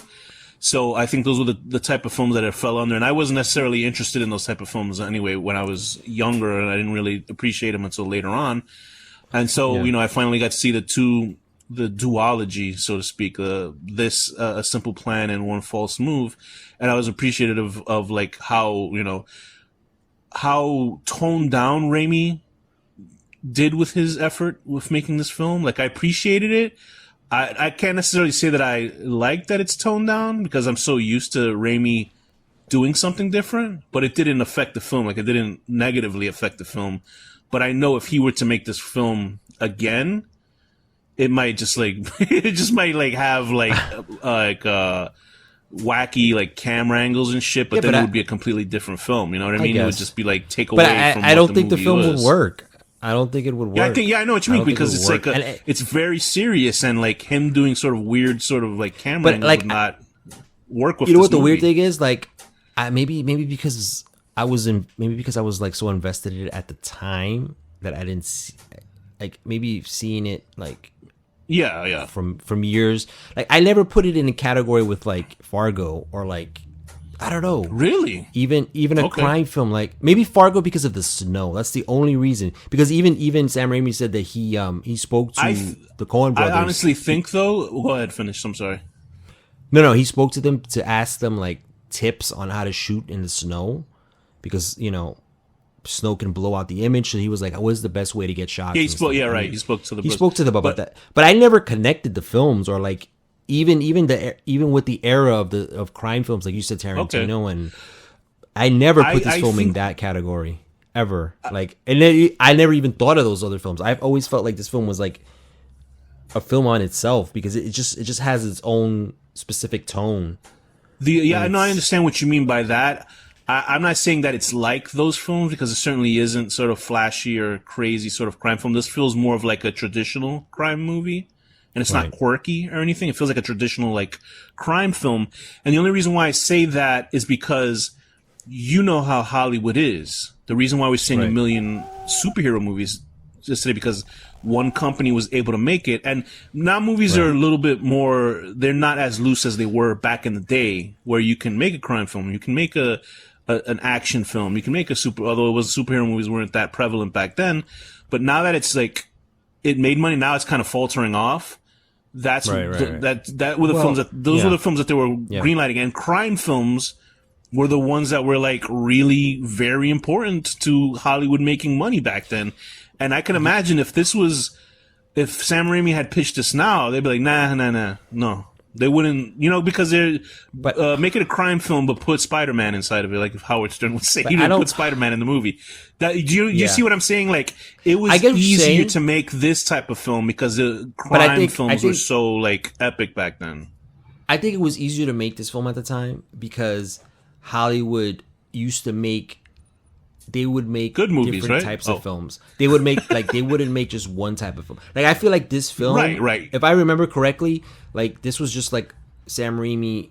It was like a passion project for him. Like he saw the material and was like, okay, I want to make this film. I'm gonna make it on a low budget because it wasn't that big of a budget. And again, like it wasn't widely released. It was released in like specific cities at a certain time because it was just a contender for like Oscar contender. But I felt like that's just my take. I personally just think that it was easier for it to get made from him because it was a crime film. That's what I think. I'm not saying that's what happened, but I think because of the wave of crime movies, like you like I said, like Killing Zoe, all these other movies, like that's all that I remember from the 90s coming out, honestly, besides Blade or something like that, and The Matrix. There was another movie that came out at the same time that people would compare it to when like reviewers were. It was a movie with Jon Favreau. Did they go Very to Bad Vegas? Things? Is that it? Yes, that's it. I love that. I was thinking about that movie when I watched it. Yeah, I love that movie. They compared this movie because these movies were released at the same time, and they kind of have like a similar plot, like when good people do bad things. Oh yeah, and so like they get in. Very Bad Things. That one is more like over the top.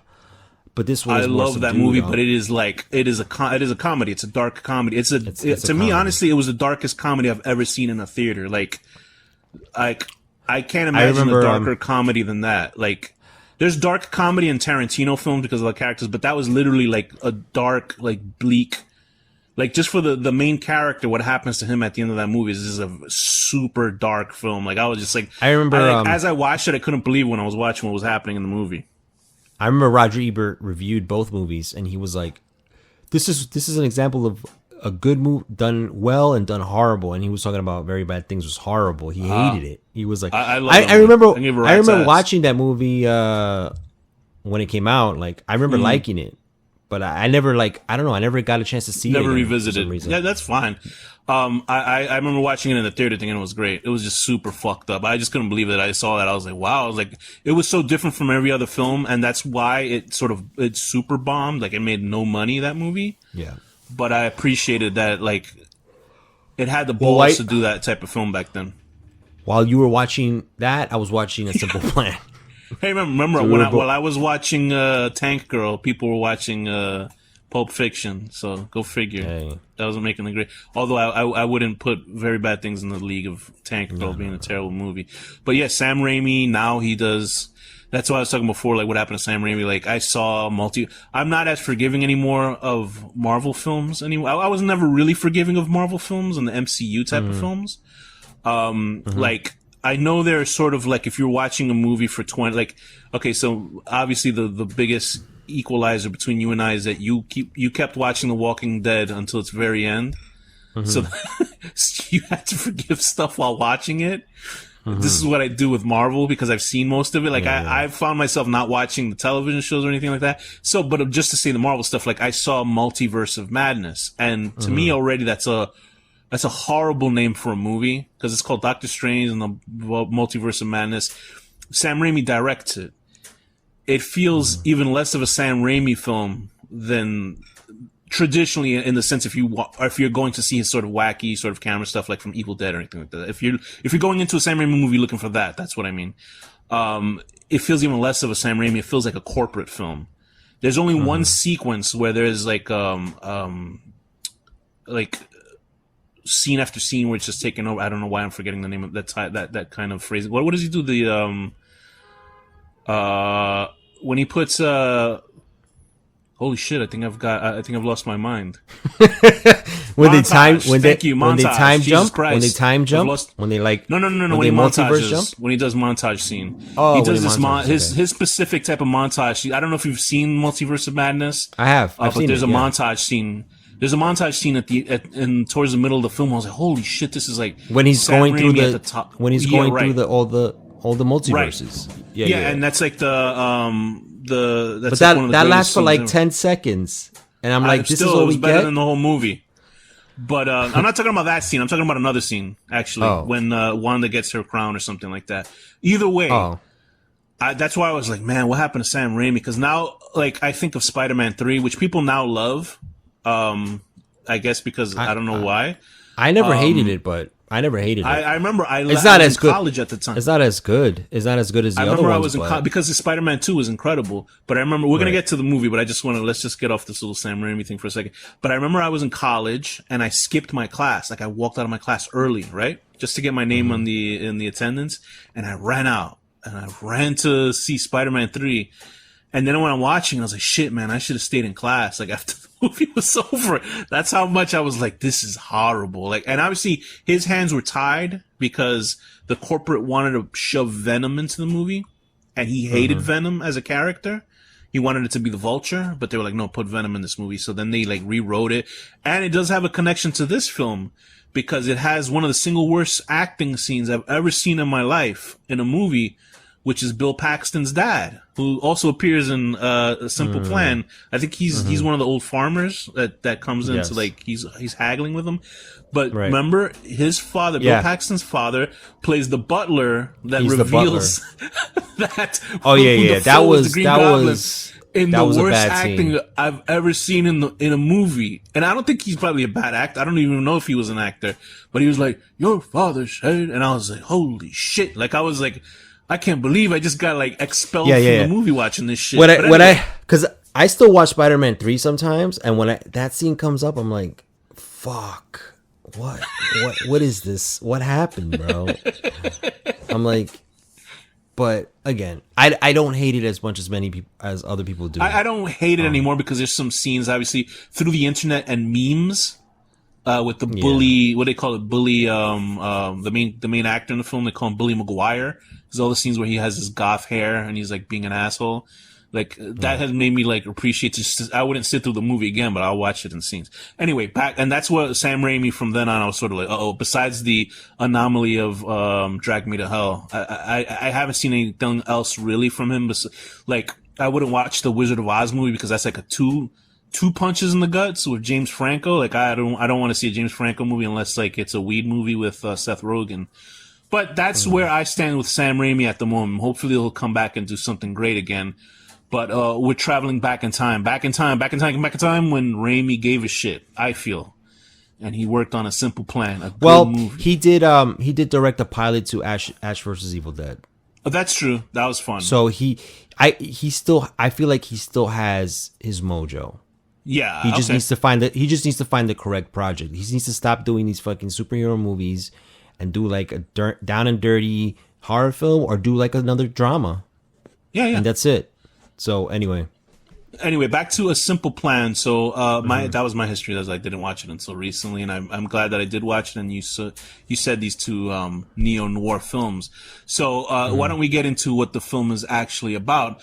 After that long rambling verbal diarrhea. So there are these two brothers, Bill Paxton and who's playing Hank, and his brother Billy Bob Thornton Jacob. Why don't you sort of give us the quickie information of what Hank's life is in this small town? So Hank he works at the feed mill, and he lives in this really small town. It's like everybody knows each other, and he has a wife that is played by Bridget Fonda, who has a baby coming, and he has a brother played by Jacob, who is, I guess you would say, he's like kind of slow in a certain senses. You would think, yeah. You would think, but Later he's on, actually very aware of things. Yeah, right. He's very aware. He's not dumb in the way we think. In the way they portray him in the beginning of the film. And Bill Paxton's character Hank is sort of like this just small town guy who has a small family, and he's just trying to have a normal life, but you can tell that they're having issues. It's like it's a struggle for him. He's not, he works at this feed store, and he, part of him is like, you can tell that he this is not what he wanted from his it's not like they're scraping by. They're well off, but not too well off. They're well off. The monotony of it, but it's more of his wife. His wife, we start to see that his wife is like, she starts to put pressure on them about right. Like where they are, especially when what happens in the film happens. They're just living a normal life, and you can tell that it's like very mundane. And so Billy Bob, Jacob and him and Hank, in the beginning of the film, they visit the grave of their parents, right? Is their parents' grave or their father's grave? Okay, they father, visit I think, yeah. the father, and it's something they do every year. And Jacob has a friend, Lou. That's his best friend who he hangs out with, and Jacob is in between jobs, so he's kind of a loser, and so Hank does Lou. Hank does not like Jacob. And Lou. Hank doesn't like Lou, but Lou doesn't like Hank either. Lou thinks that Hank is his like uptight, like trying to be like sophisticated, college educated guy, and he's threatened by that and hates and doesn't like him. So they go visit the grave, and as they're driving back, they almost hit a fox, and so Jacob, who drives a pickup truck, goes off road and misses the fox, crashes his car, and they decide to chase the fox to either try to kill it or his dog goes, because Jacob has a dog too, that goes off and starts chasing him. So they go to try to find the dog, and they go into the woods. And so this is in the middle of the winter. I don't know exactly where it takes place. It never says it, right? But it's probably I think in Wright County, Minnesota, according to the Wikipedia. Okay, Minnesota. So they go like deeper into the forest. It's like a nature preserve, and they're looking for the dog, and they come upon a plane, a small, maybe like a 2-seater that has crashed and is buried under the snow, and nobody knows it's there except them. So they decide to look deeper into the plane. Hank goes in. He finds the remains of like two pilots, and there's a big duffel bag, and he pulls it out. Oh, it's one pilot. Yeah, it's one pilot. Okay, and the plane almost like tilts over. He comes out. He pulls out a duffel bag that he finds in there, and they open it up, and they find out there's $4 million in cash. 4.4 million in $100 bills. And this is where the story starts. Hank's first instinct is to like turn it in, call the cops, but because Jacob and Lou are like losers and they don't have money and they're struggling, Lou is like, no, let's keep the money, and they sort of have a back and forth. Hank is against it, and eventually they convince Hank that, you know what, we might be able to get away with this because it's probably drug money, you know what I mean, right. and no one's looking for it. So how does anybody know that it's here? So they sort of Hank kind of puts down some provisions, like, okay, if we're gonna do this, I'm gonna keep this money until the spring when the snow melts and people find the plane, and if nobody questions it, then we can split and split the money and leave town. So that's the main gist of the story. That's their plan, and it doesn't go as they hope. No, it predates No Country for Old Men, the novel, and everything. That's crazy. Although I'm sure it's not the first time there's a movie about people finding, treasures and then going crazy about shit like that. But this is pretty prominent. I mean, it does align with that film, except for the hitman not coming up until towards the end of the film. But yeah, this is one of those films where you go in and you just it's an escalation of just poor choices and like fucking up a plan that could have worked. Although obviously by the end of the film we know that plan would have never worked. Right.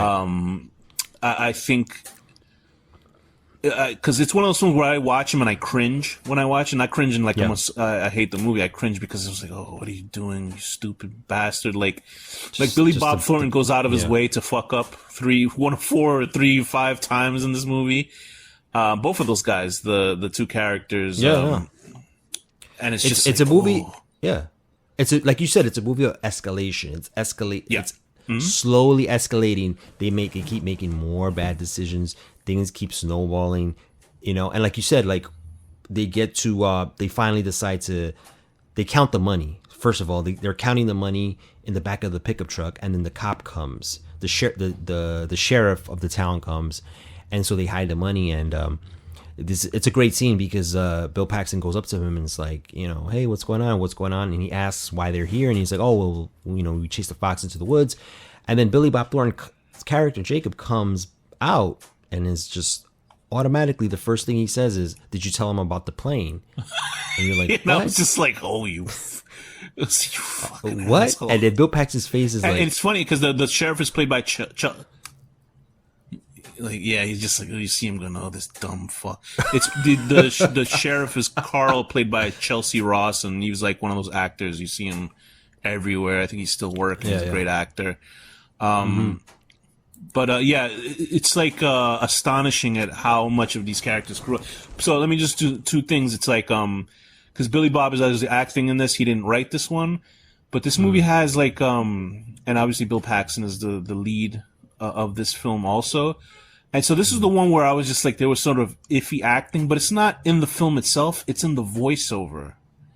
I thought the voiceover was like really like, I don't know about you, like maybe you were fine with it because you love this movie, but the voiceover to me was like the same as like the Blade Runner voiceover. Blade Runner? You know what I mean? I could see that. I could see that. Like it felt like Bill Paxton was just phoning in the voice acting. I like it took me out. Like I was like, whoa, wait, hold on a second.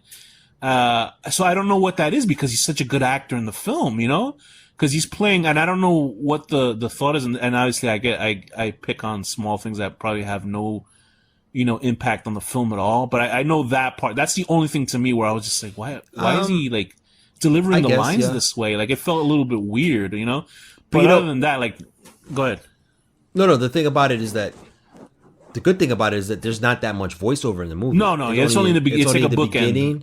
Yeah. And then at the end, and I'm like, well, that's good. But I understand that. I could see that. Yeah. Like, I thought that myself. I thought that myself. Oh, okay. I was like, his voiceover sounds like he's not giving any effort, but maybe that's just they just fucked up. Sam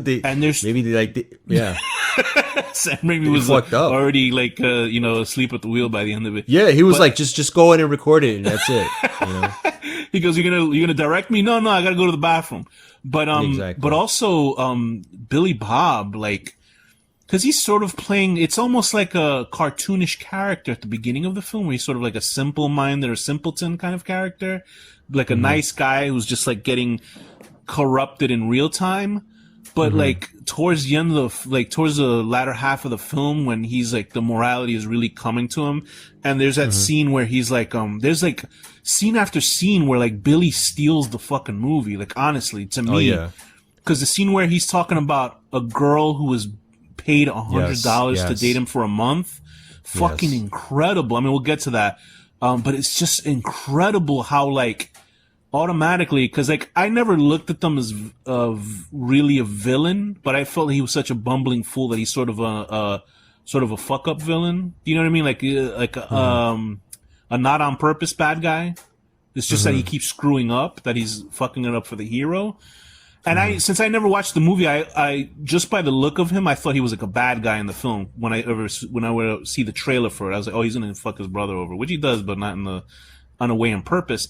And then the scene where he's like, you could see him really taking his rage out of when they're supposed to set up his best friend Lou, you know what I mean, to tape record him, and he just starts bitching out his brother, and I was like, damn, that's fucking good. Like, holy shit, that's good. Like, he really like. And obviously Bill Paxton is not a lightweight in acting, but like Billy Bob ran away with it with this movie. Yeah. To me, towards the second half, I was just like, holy shit. He was nominated for Best Supporting Actor for this film. Yeah, it's great. And that's why, because he's the best part of this film. I mean, he really is. He really steals this movie. Yeah. And the thing is that, and to go back a little bit to One False Move, like I say, the face acting, Bill Paxton does it again in this scene. When Jacob is breaking his balls before they record his best friend, like, and he's telling him, he's like mocking him, and you see Bill Paxton's face do the same exact thing, where he's just like couldn't believe it. Yeah, because at that moment, at the audience, we're like, oh shit, he's not gonna do the thing with his brother. He's not gonna take his brother's side. He's fucking. But that's the great part of that scene, is that we're with Bill Paxton. We're like, oh my god, Billy Bob is fucking us up right now.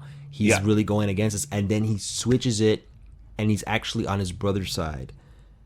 Yeah, and that's amazing. It's so good. But then he still feels bad about what he did to his best friend. And he's like, well, he's not going to use it. He's not going to really use it. But he's like, he knows, because he says it plenty of times in the film. Jacob says, I'm aware of things. I'm aware. Right. And the first time he says that in the movie, he says, I'm aware.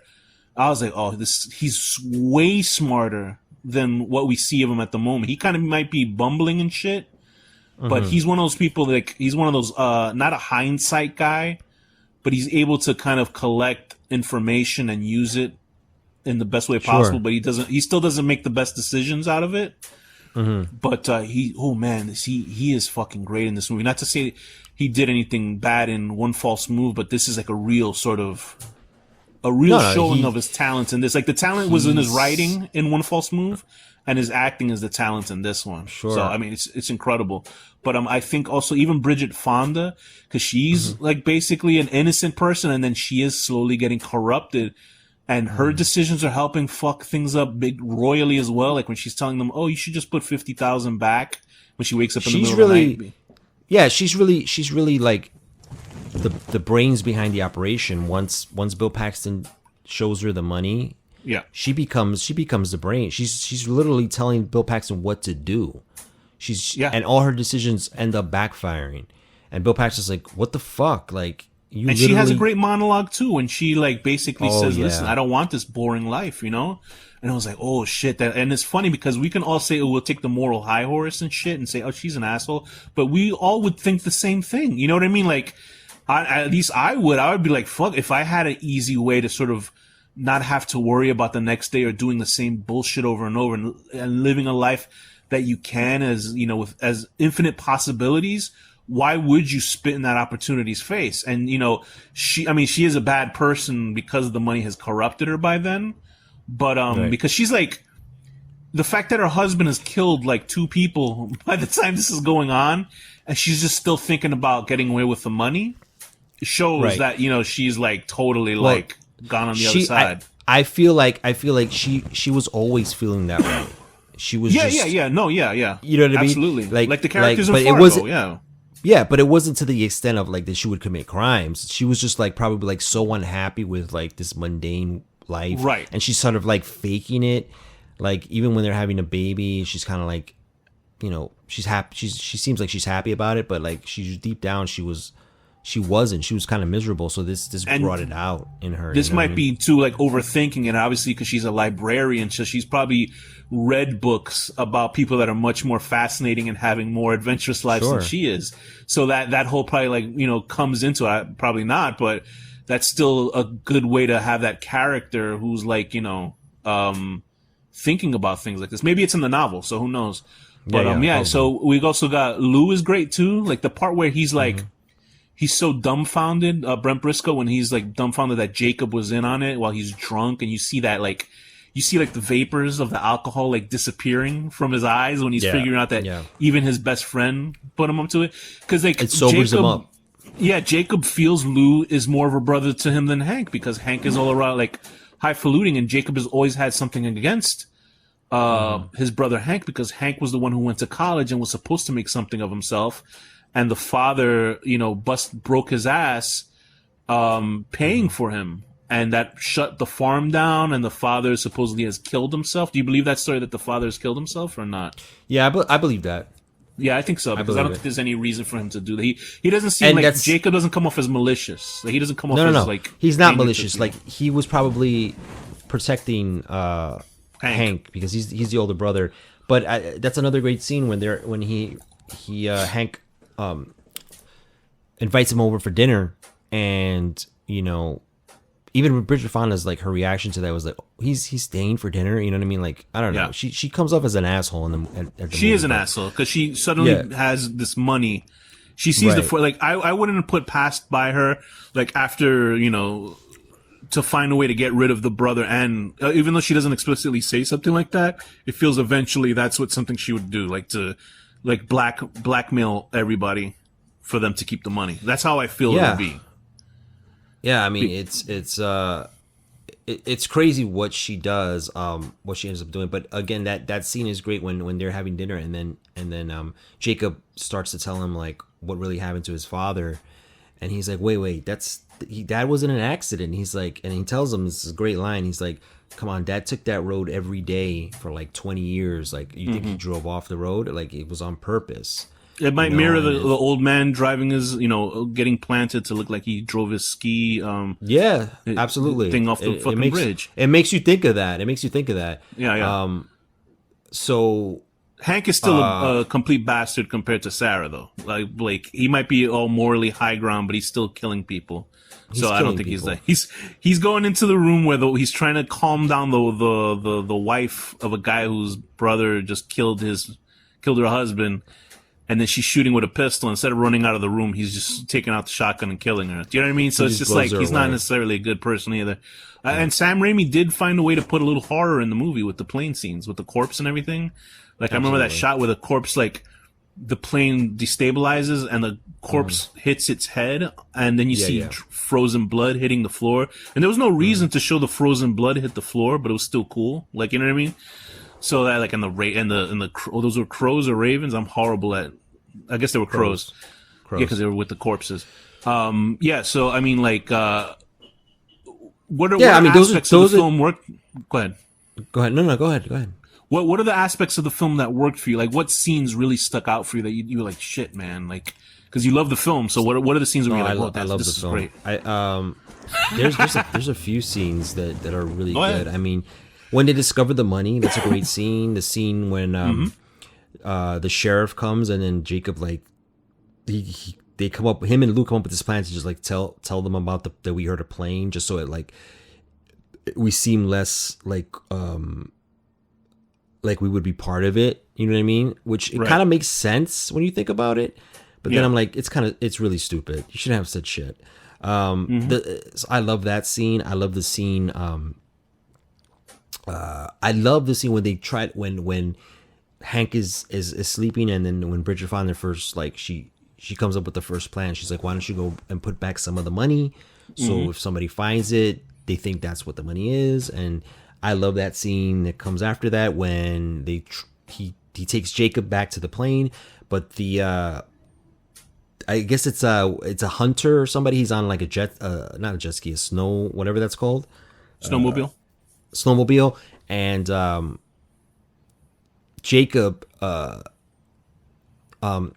Bill Paxton's character, goes back to the plane to put the money, but Jacob stays, and Jacob's trying to keep him from going that direction, and it just hits him over the head with a crowbar, and he's like, I love that scene too. That's a great scene because that's the first time that, like, Bill Paxton's character kind of crosses over to the dark side, because he ends up smothering the guy. Like, he thinks the guy's dead, and the guy wakes up, and then he's like, his decision is like, we're already too far into this, so I have to smother him. Because once the guy says, "Oh, your brother hit me," because if the guy hadn't said that, he might have he might have survived that. But once people always say something really stupid. You know, in a movie, they always say something stupid to get themselves. I tell you a quick aside. Mel Gibson, you know, the guy who's 100% sane, right? Yeah, quote unquote. He produced a movie called maybe you've heard of it, Paparazzi. It was about a paparazzi. Oh yeah. It truly was just a movie for Mel Gibson to jerk off watching, like, paparazzi get killed. And not to, I guess I'm going to spoil the ending of this film because I'm sure people are running to see this movie. The hero is holding on to, I think it was Tom, I always mix Tom Sizemore up with the other guy from Reservoir Dogs, the other actor. You'll know who that actor is. My mother did the same thing. It might be Michael Madsen. Dude, my mother, we were watching a movie with my mother, and she's like, he died, right? I'm like, he didn't die? And she was like, who's the guy he's the one that died? I was like, that's Tom Sizemore. And anyway. Right. So I think it was Michael Madsen. I can't be sure. But he's hanging, the hero is hanging off. I mean, the hero is like hanging over the side, and I believe whoever the villain is between Tom Sizemore and Michael Madsen, they're holding on to the hero's hand, right? And they're holding over this precipice. And you know what the bad guy is saying? Wait till you get me up there. I'm going to ruin your life. Now, what would you think would happen? It's like, you're gonna help a guy up who's saying, "Wait till you get me up there, I'm gonna fuck your life." Of course, the guy lets him go, and that's how the bad guy dies in the movie. And that happens here, but it's not to that effect of that scene because he could have been like, "Yo, your brother just like hit me. What the fuck was that about?" You know what I mean? But I thought that was pretty funny, and it was like obviously the return. He couldn't return from that. Like that was it. Like that's when the audience is like, okay, he's like, we gotta stay with him because he's still the protagonist. Because we always follow the protagonist no matter what they do, and see their story through. But he wasn't like 100% clean. Like he wasn't able to navigate this without blood on his hands. And he does a lot. He does a lot more towards the end of the film, and you're just like, is he gonna get away with this shit? Like, is he gonna do this? And of course, this is when they put that sort of Tales from the Crypt sort of ending on this type of film. Were there things that didn't work with you with this film? I'm gonna be honest with you, bro. This is the greatest movie I've ever seen. I don't. To be honest, I don't think so. Like, no. I mean, it's not the greatest. It's not the greatest movie I've ever seen, but it's like, as for what it is, it works completely for me. I mean, I think when I first watched the movie, the ending kind of didn't work for me 100%. Like, I'm talking about when Jacob asks to be killed or something. Asks to be killed, and I was like, But then when I watched it twice because I thought he had shot himself in the head. Right. And then I watched it again because I kind of looked away for a second, and then I saw like Bill Paxton pull up the gun because I was like, okay. Yeah. But then I was like, I was still like, why would you shoot your own brother like that, dude? Like, really? Like, but then I watched. I get it. Right. Watched it after a few more times, and I was like, "Oh no, this works because it's tragic. It's he at the end of the day." And his acting was great when he was screaming Jacob's name. Like it was totally realistic. His acting was great. But at the end of the day, Jacob ended up saving his brother. You know what I mean? Because they were gonna get caught. They were gonna get caught, and either they were all gonna go to jail. How do you think they would have got caught though? Like realistically, because after that, like. That FBI guy, like, that would have been it for him. Like, you know what I mean? Like, there was nothing else. Like, that was really the moment where they didn't have to, like, hide anymore. Unless there's something else that I didn't notice going on. Because, like, the guy obviously wasn't FBI. He was one of the fucking kidnappers. But I guess that would have raised up the ire of, like, the 4 million. And then be like, well, why are you guys here? Kind of thing. And they would have probably been, interrogated. Yeah, but don't you think they would have still looked into them anyway because they were there? Like, he was still there, but they didn't ask him about the money anyway. So I think Jacob overreacted. Possibly, but I think at the end of the day, it's weird. But I think Jacob would have. I think Jacob thought he would have fucked up again or something. Fair enough. He would have he would have done something stupid, so he was like, you know what? And I think another aspect of it, he would have called the farm and called it like "We Killed Those Guys" Productions and shit by mistake. But like I think what the real main point of that scene is that Jacob was really truly from the film was the only moral person in the film. At the end of the day, it wasn't Hank, it wasn't Bridget Fonda because she was like, the head. She was easily corruptible. Yeah, she was corruptible, and she was planning everything. So he was the most moral person, and he couldn't live with the horrible shit that they ended up doing. Yeah. So, and that's why I think it works because he didn't want to be alive anymore. He wanted to die. So he was like, I can't live with this. So damn it, he couldn't even get laid, bro. He had millions. He couldn't of dollars. get laid. So he was like, either I'm gonna kill me and I'm gonna help you to get away. That's the only way this is gonna go. So it works for me. He was tired. I think he really, obviously, the death of his best friend, because remember, like he said that he felt Lou was was more of a brother to him than Hank was. Right. So that really was like fucking him up. So I get that. That's why he was like, remember they found him in the street, like, or they found him like kind of like in a daze when the sheriff brought him in. So and they brought him in. It really took us to a toll on him, and I could see 100% why. It screwed him up. Yeah, I think it was great. What do you think movies this took from? Do you think it like were there any films that were specific? Because I'm looking at the trivia, I couldn't really find any trivia in this film. But do you think this borrows heavily from other films, or do you think this is sort of like Raimi? Raimi borrows from a lot of films, but he doesn't like outright steal from movies. I don't think Raimi was doing anything, was paying homage to anything in this film where he does in other films. I think he was really just trying to be like, I'm just gonna tell this story as simple as I can and focus on like directing in a different way, like directing the actors and the story, and you know, and like you said, it's this has no crazy camera angles, yet it still has the hand of a director. You know what I mean? Like this film is directed very well. Yeah, because of it's subtle and it's clean. It's a clean movie. It's restrained, but it's well directed. Like every shot is taking you to the next thing. You know what I mean? And it's telling the story as well as the performances are telling the story. And that's why I loved about it. And when I saw this, I was like, man, Sam Raimi, he's really a good director. He's like, he's not playing around. Like, he's not just like this one trick pony that does like these crazy fucking movies and camera angles and shots and editing. He's more to that. He cares about characters. And you can tell that from even Evil Dead movies. Like, yeah, of course.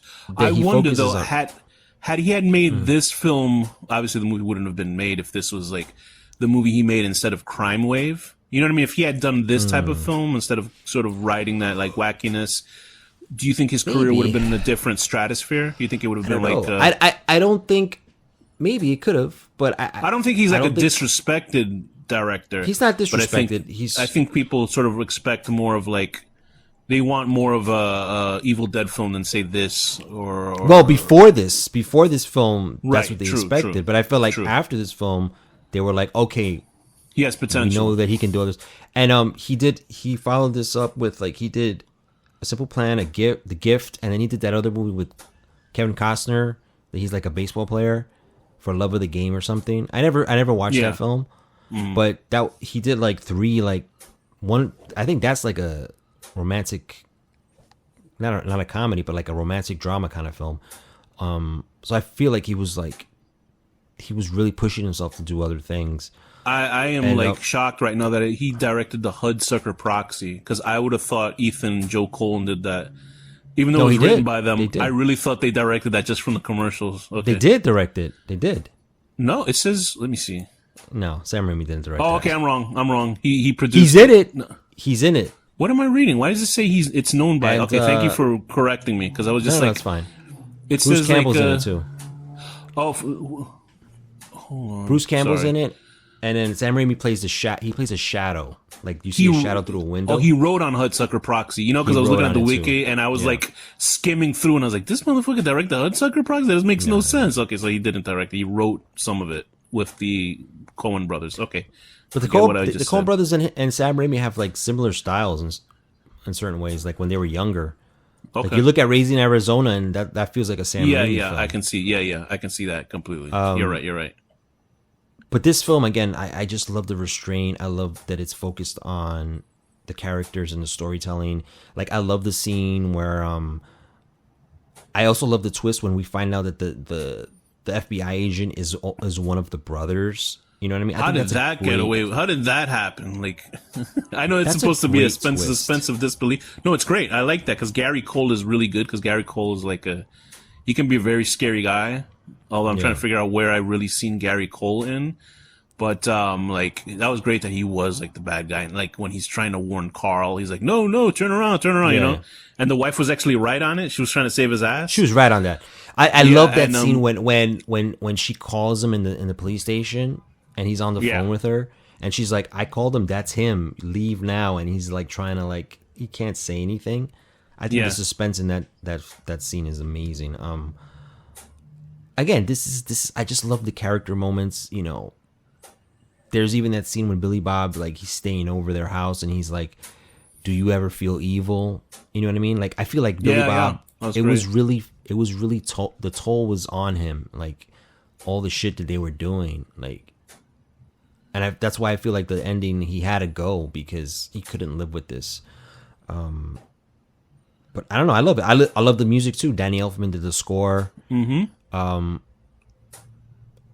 I don't know. Oh, this came out on September 11th of 1998. I don't know. This came out on September 11th of 1998. Oh, did it? Oh, shit.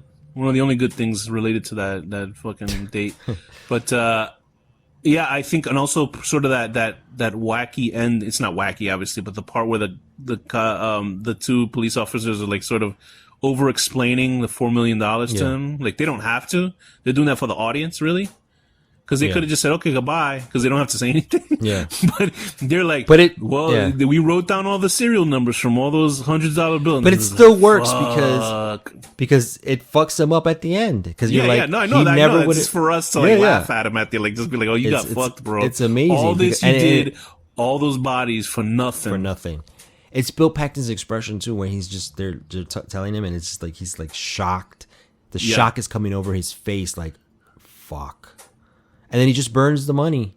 And there's no way to clean those money. There has to be a way you could clean that money, right? Like, you launder. But he's from a small town that he doesn't know any of this bullshit. So he doesn't know. At this point, he's like, so much has gone wrong. Like, why would I even risk anything anymore? Let's just go back to our fucking mundane life. And even I love the scene when he's burning the money and the wife is like wrestling him, and he just like throws her down because like I was surprised that her character did not run off with the money at all in the film. Like, I was surprised that didn't happen, that she stood by him, and then you see her at the end back in her mundane, like, she knows she's gonna hate him forever. Like, that's now like the prison that they're in, basically. Like, he lost his brother, he killed all these fucking people, and then his wife is like, in purgatory at this, like, either it's a bookstore or the library, and she's gonna hate him. Like, she's not gonna love him, and she's only staying with him because they have a kid, and just know it's gonna be hell. And he's just like, oh fuck, man, he really fucked up. He fucked up, and at the end of the day, like, what was his life gonna be like? Like, he lost his brother. He you know what I mean? It's like he had so much guilt. Like, he probably didn't even give a shit about his wife anymore at that point. The only thing he probably cared about was the baby, his kid. But what happened to the goddamn dog? Fucking his brother's dog just disappeared in the movie. Brother killed himself without giving a shit about the dog. I felt bad for the dog. The dog disappeared. But I don't know. It also seemed like a dog would. I really thought the dog was going to pull off the covering of the money, and that they were going to have to kill the chief right there, or the trooper there. So but that's another. That's a very Sam Raimi thing, though. It plays with those little. Yeah, true. Those little conceits and tropes, those little tropes where the dog, you're looking at it, you're like, wait, the dog's gonna pull that shit off, and then he does it, and it's like, that's a sign of the director's like trying things. And again, like this film has funny moments in it, but they're not funny like comedy. They're just like things that Billy Bob Thornton says or like does, or like the banter between him and Lou. Like they're like they like joke around and like that's kind of funny. And it's not like completely dark. It has a little bit of light moments between them, but it's really, like you said, it's escalation of just like. I was just like, oh, for fuck's sake, throughout the whole movie, going, oh my god! It was sort of like when you saw the night of, that HBO miniseries, where it's just like, oh, that's how I watched this movie. I was just like, oh, for God's sakes, like Christ Almighty, this is gonna drive me insane watching this. Not in a bad way, but it's just like, you know what I mean? When you're just watching something, you know something bad is like unfolding right before your eyes because people, they have to do it just to keep the movie interesting. But that's not like, that's obviously Sam Raimi did it at the zenith of his powers, or the apex of his powers in this. So yeah, I thought it was a fantastic movie. I know we didn't walk. Go ahead. No, but again, I think like, sorry, hold on. Like Sam Raimi was still sort of like in this transitional period in his career. Right. I feel like during this film, because he had done Army of Darkness, which was like, it might have been the biggest budget he had ever had at the time, and the movie completely bombed. Then he did the movie, the Western, I forgot it. Quick and the Dead. The Quick and the Dead, which didn't do good at the box office. So I feel like he was in this transitional period where he was and like, that is such a cool movie, unfortunately. That's such a cool movie. It's a really cool movie, and he was like, I gotta do something different. And I feel like this is the film that he was like, he did something different. He went into this new stratosphere, and then he became this huge Because once he did the first Spider-Man, that was over. Like, he almost became a household name after that. Like, people knew more about Sam Raimi after the Spider-Man films. But this was like a special period in his career where he was like, he went into this next level. You know what I mean? And I always admire that. Was definitely because of Darkman, though. It had to be because of that. But that's so long ago. I don't know. Well, yeah, fair enough. I think he was just. I think people just saw like the potential in him to like do a bunch of different types of films. Like they saw the Evil Dead and the Darkmans, and they were like, yeah, that from '98 to 2000, it was a simple plan for the love of the game and the gift, and that's when he went into Spider-Man. And then he did Spider-Man, and I think they were like, oh, this guy, he can do a lot. He can do like the crazy shit, and he can do character stuff. So they were like, give him Spider-Man. You know what I mean? It's so weird. It feels like he's done like 10 movies after Drag Me to Hell, but he just did Oz and then Doctor Strange. Yeah, like, holy he hasn't done anything. Man. And I remember when they were doing a preview for they brought in press to see, when I worked at this movie theater, they brought in press to see the trailer for Spider-Man 3, like the first trailer for it. And I was waiting at the booth or something like that. And then like, he came out, I saw him, but he was in a suit and I couldn't even be like, hey, it's Sam Raimi. I didn't even say anything because it was him and Thomas Hayden Church, the guy who played Sandman. And it looked like, Shaggy's feet when they were running away from ghosts and shit. They were out of there. Like, they didn't want to deal with anything. Like, you could tell he must have just been like, hey, this is my trailer for Spider-Man 3. And then he got the fuck out of there because they were out. Like, I never seen people walk faster in my life, not even in a marathon. So you could tell he was just like, I gotta get out of here. I gotta leave. But that was my one sighting of Sam Raimi in real life. But seems like he should have been doing it for Oz. But hopefully his next film will be something more akin to this, because I think the world deserves a simple plan or the gift from him. You know what I mean? Sure, man. I mean, he can be doing all these types of these films. I mean, he doesn't have to, I don't know what his thought process is. I mean, obviously nobody knows. So like, I don't know what he's a man. He's a man that appreciates the Three Stooges, so you can know where like his core of like entertainment for people, like, because that is very, that is the crudest, and I mean in a positive way, crudest entertainment. Yeah. But like the fact that he can do like an episode of Ash versus Evil Dead and make it that good, and you're like, a fantastic series, yeah. Fuck. That first episode is so fucking good. I'm like, I gotta be honest, I was thrown off when they showed Ash fucking somebody. I was like, Ash shouldn't be fucking. Me too. He talks about fucking people, but I don't want to see Ash have sex with people. You know what I mean? It's like seeing Ronald McDonald having sex with somebody. Someone said that too. Someone said that. Good. Like, I wasn't watching it with. They were like, no prude. Yeah. They were like, this is not what he does, and I'm like, yeah, right. Like, I'm not a prude, but I don't want to see him fuck anybody. Yeah. But it was a fantastic series. From I don't know about season 2, but the third season was fantastic, and it went off on a good note. But I wish, that's the unfortunate thing, is like Evil Dead is like, it is a film series that is completely floundering every time it comes back out, and you hear about it on the internet that people love it, but the money is never there for it. Like, Evil Dead got taken in by Starz, which is a horrible idea but they were the only channel that would give it a chance, and people were stealing the content rather than paying to watch it, and so that's why the show went away. And then they did the Evil Dead the remake, the reboot. Remember the original one?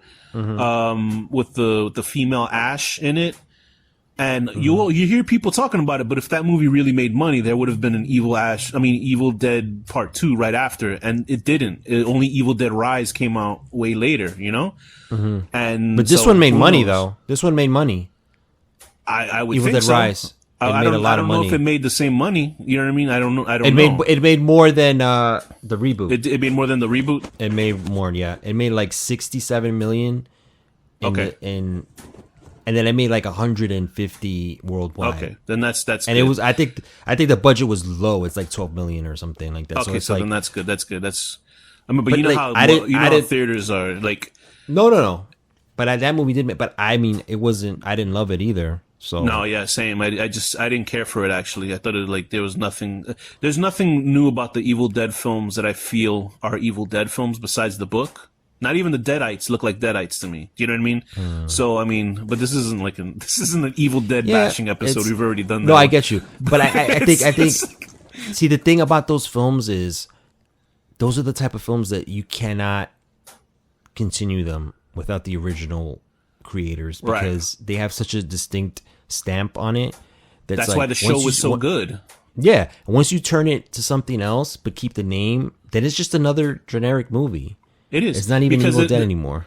The thing about the Evil Dead, the television show, what worked about it, because it felt like a flawless transition. Because what Raimi did with the first film, because it was like totally serious, then the second film, he added that sort of Three Stooges wackiness to it, which gave way to them being able to do in Army of Darkness what they could do. Unfortunately, audiences are stupid because they didn't appreciate that great movie. But there was enough cult following for it that they got to do the Ash versus the Evil Dead TV show, which is phenomenal, I think. And it was, to me, it's like one of the rare times where, like, there's been plenty of like, I haven't seen any that were like successful. And even Ash versus the Evil Dead wasn't successful because it's not on the air anymore. But that was successful in keeping the momentum of the movie into the TV show. And the reason is because of Bruce Campbell. You know what I mean? Like, there's no question you can't do the fucking Ash vs. Evil Dead without Bruce Campbell in it. And what these new movies do, it seems like they're just like all the Evil Deadite people, where in those Evil Dead films, the monsters had aesthetics and they looked interesting and the monsters looked different and they were cartoonish and demonic and stuff. All the Evil Dead movies now are just like splatter porn. And I have no problem with splatter porn. I like splatter porn films. But now they're like just wearing contact lenses and they look a little bit ill. That's all they look like. And then I'm like, that's not Evil Dead. Like, Evil Dead is supposed to be, you know, a little bit funny, even if you want to say serious, but this is like now it's like too serious. And I'm like, this isn't it for me. Yeah. But I mean, it's getting he's producing too dark. Them, though, so I don't know. Yeah. It's too dark for me. Like, I mean, he doesn't give a shit, but I mean, it's getting too dark. It's getting too, you lost like. It's taking itself too seriously now. It's taking itself too seriously. That was the films. thing about like the Deadites in the original trilogy, was they always had like some sort of, they always had character. Even and they when were they were funny, possessed. right? They like And had the these thing is, wacky. Yeah. I will say about Rise, the woman who plays the main Deadite, she's phenomenal. I think she's great. But she still didn't get enough to do in the movie. I thought she was fucking great. Like, she was like almost like a Freddy Krueger level of like a great sort of bad guy, but she still didn't get enough to be done in the film. Like I'll just talk hours about that, how I didn't like that movie. But anyway, that's what Sam Raimi's doing now. So, I mean, I would like to see what else he does in the future. And hopefully, you know, in his twilight years, I don't hope he's not in his twilight years yet, but that he makes some sort of, you know, reemerges with this type of film. I think they're talking about him doing another Marvel film, and I'm like, just stay away from that dude. I understand it's going to pay the bills threefold. He doesn't need to pay bills, but I mean, I'm sure he has enough money. But he produces so many movies a year, yeah. So it's like he doesn't really need the money. But I just wish he would just do something that's like stripped down. I wouldn't even mind a Drag Me to Hell, the sequel to that. Absolutely. They've been talking about that for a long time, and I would love to. Could you imagine his version of Hell? Like, how it would look cool? You know what I mean? Oh my God, that would look cool. I just want him to do something different and try something new and stay away from CGI. Too much CGI, and that's why I wouldn't watch that Oz movie. I have no interest. I was watching parts of it, and I was like, oof. No, thank you. It's just like, I don't want to watch it. I didn't even like the This is what happens when you talk about a great movie that Sam Raimi makes. You can only talk about everything bad that's after. That's the screwy part, when you find a director at one of their best films, and you're just like, oh, what is he doing now? Oh no, but you know, whatever. I mean, I don't know. To sum it up, A Simple Plan.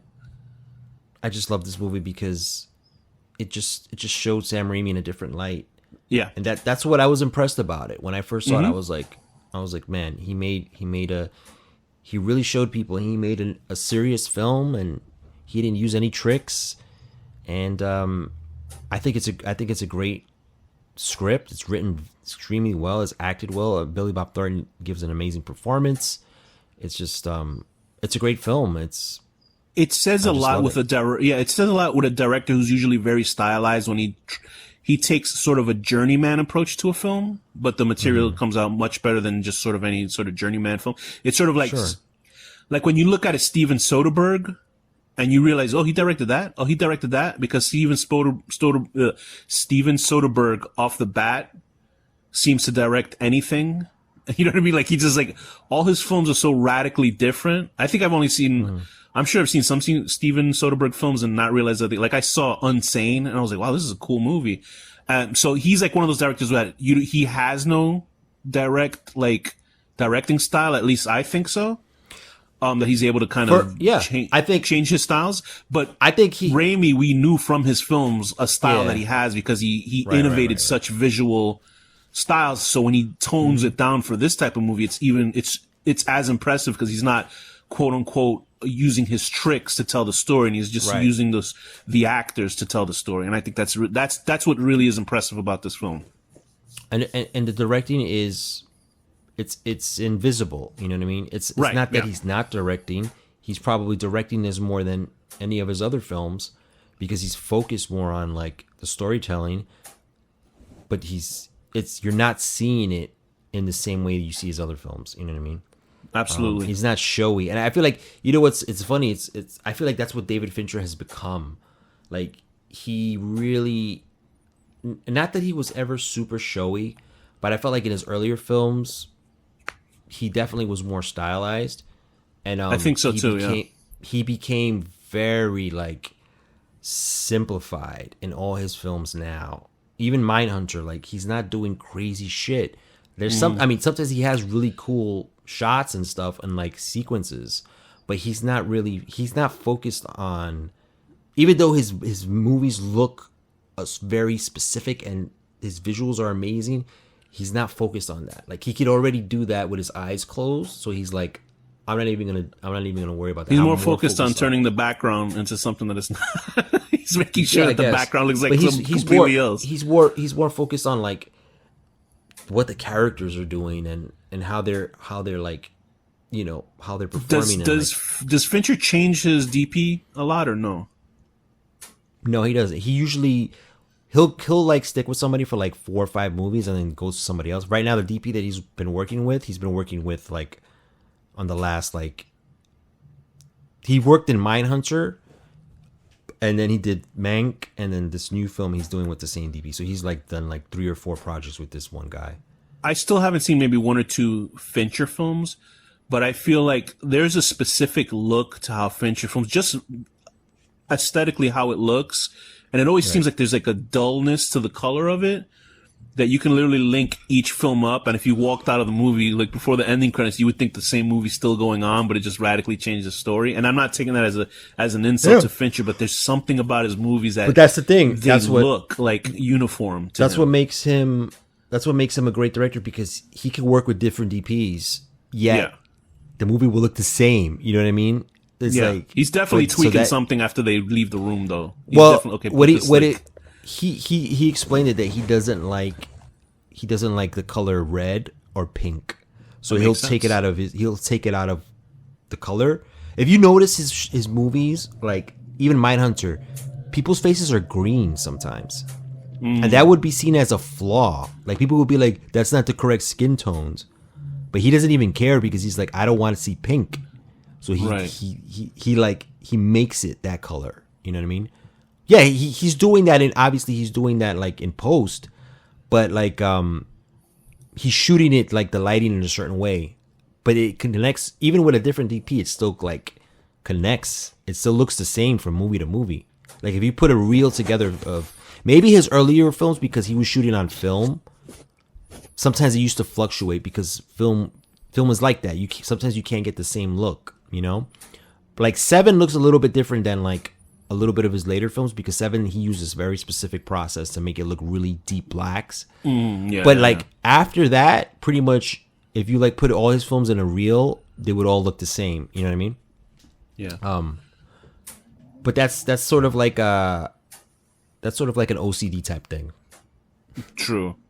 You know? Yeah, so I think like that is a truly like the differences between these directors and how they're able to handle their cinema, and how people are comfortable with them jumping out of the safety net and trying something different. So I think Raimi certainly did that, and it was an impressive feat that he did. So let me hear your 11 out of 10 rating for this film. What's your rating out of 10 This for film? Simple of Plan? This is a 9.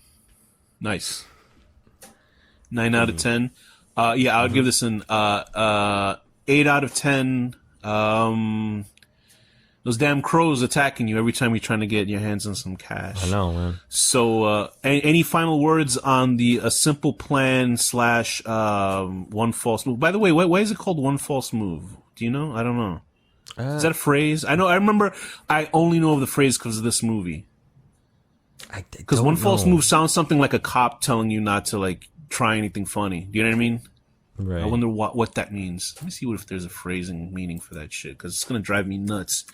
One false move. I mean, it's probably just gonna tell me what the fucking movie's about. One false move. Okay, here we go. One false move is an informal expression that refers to an unwise action that is likely to have an unpleasant or dangerous effect. There you go. It is often used in situations that are already dangerous or risky, where a wrong move could make the situation even more dangerous. Okay, so I was right. This is from I don't know what website this is, but from the idioms.thefreedictionary.com. There you go. Very good, very good. So, any final words on the combos of these films? No, these are great films. These are great classic types of films that really aren't made anymore. The storytelling is very simple and straightforward and very grounded in a lot of ways, and it's just telling a story from A to B to Z. You know what I mean? It's like it's not doing anything crazy with like time and jumping around too much. It's just following these characters, and these are the adult dramas that I really miss. You know what I mean? Yeah. It's the purest form of telling a story, honestly, without gimmicks. The purest form, without any gimmicks, and you know, you could probably find films like these today, but I don't know if they would have the same caliber of actors. Like these are films that were made with these really, even Bill Paxton, when he did One False Move, like he was in big movies already, you know what I mean? And right, he was well known, and I feel like actors, like big actors, Hollywood actors, don't do films like this anymore. And even some directors don't choose to make films like this, other than like certain auteur filmmakers. So these are films from a time that we wish and we hope we can see again.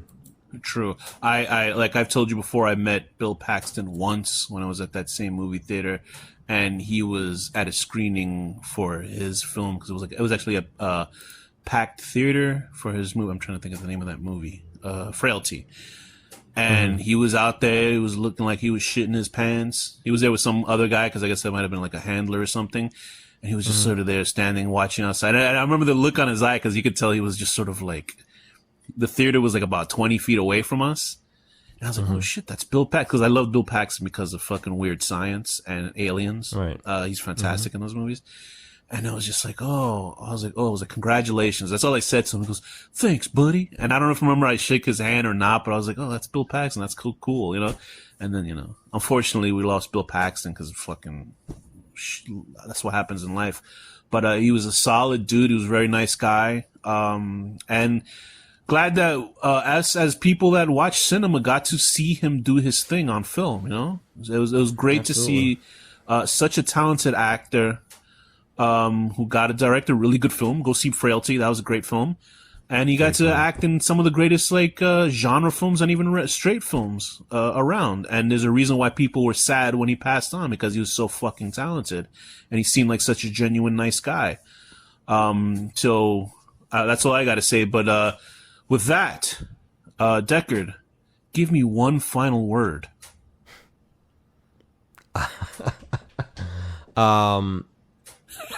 Billy Bob Thornton. This is my favorite part of this show. We didn't get into Billy Bob, but true, Billy Bob. This that's right. I'll be nice this time, because Bill Paxton, we're talking nice about Bill Paxton. I mean, with that, I didn't think he would. I didn't know he was a dickhead, but That's fine. Just listen to any interview with Terry Zwigoff, the guy who directed the R. Crumb movie that I talked about before. He did Bad Santa. He did and if you Bad hear Santa, the behind the story on it, yeah. with that, this has been the horror deconstruction.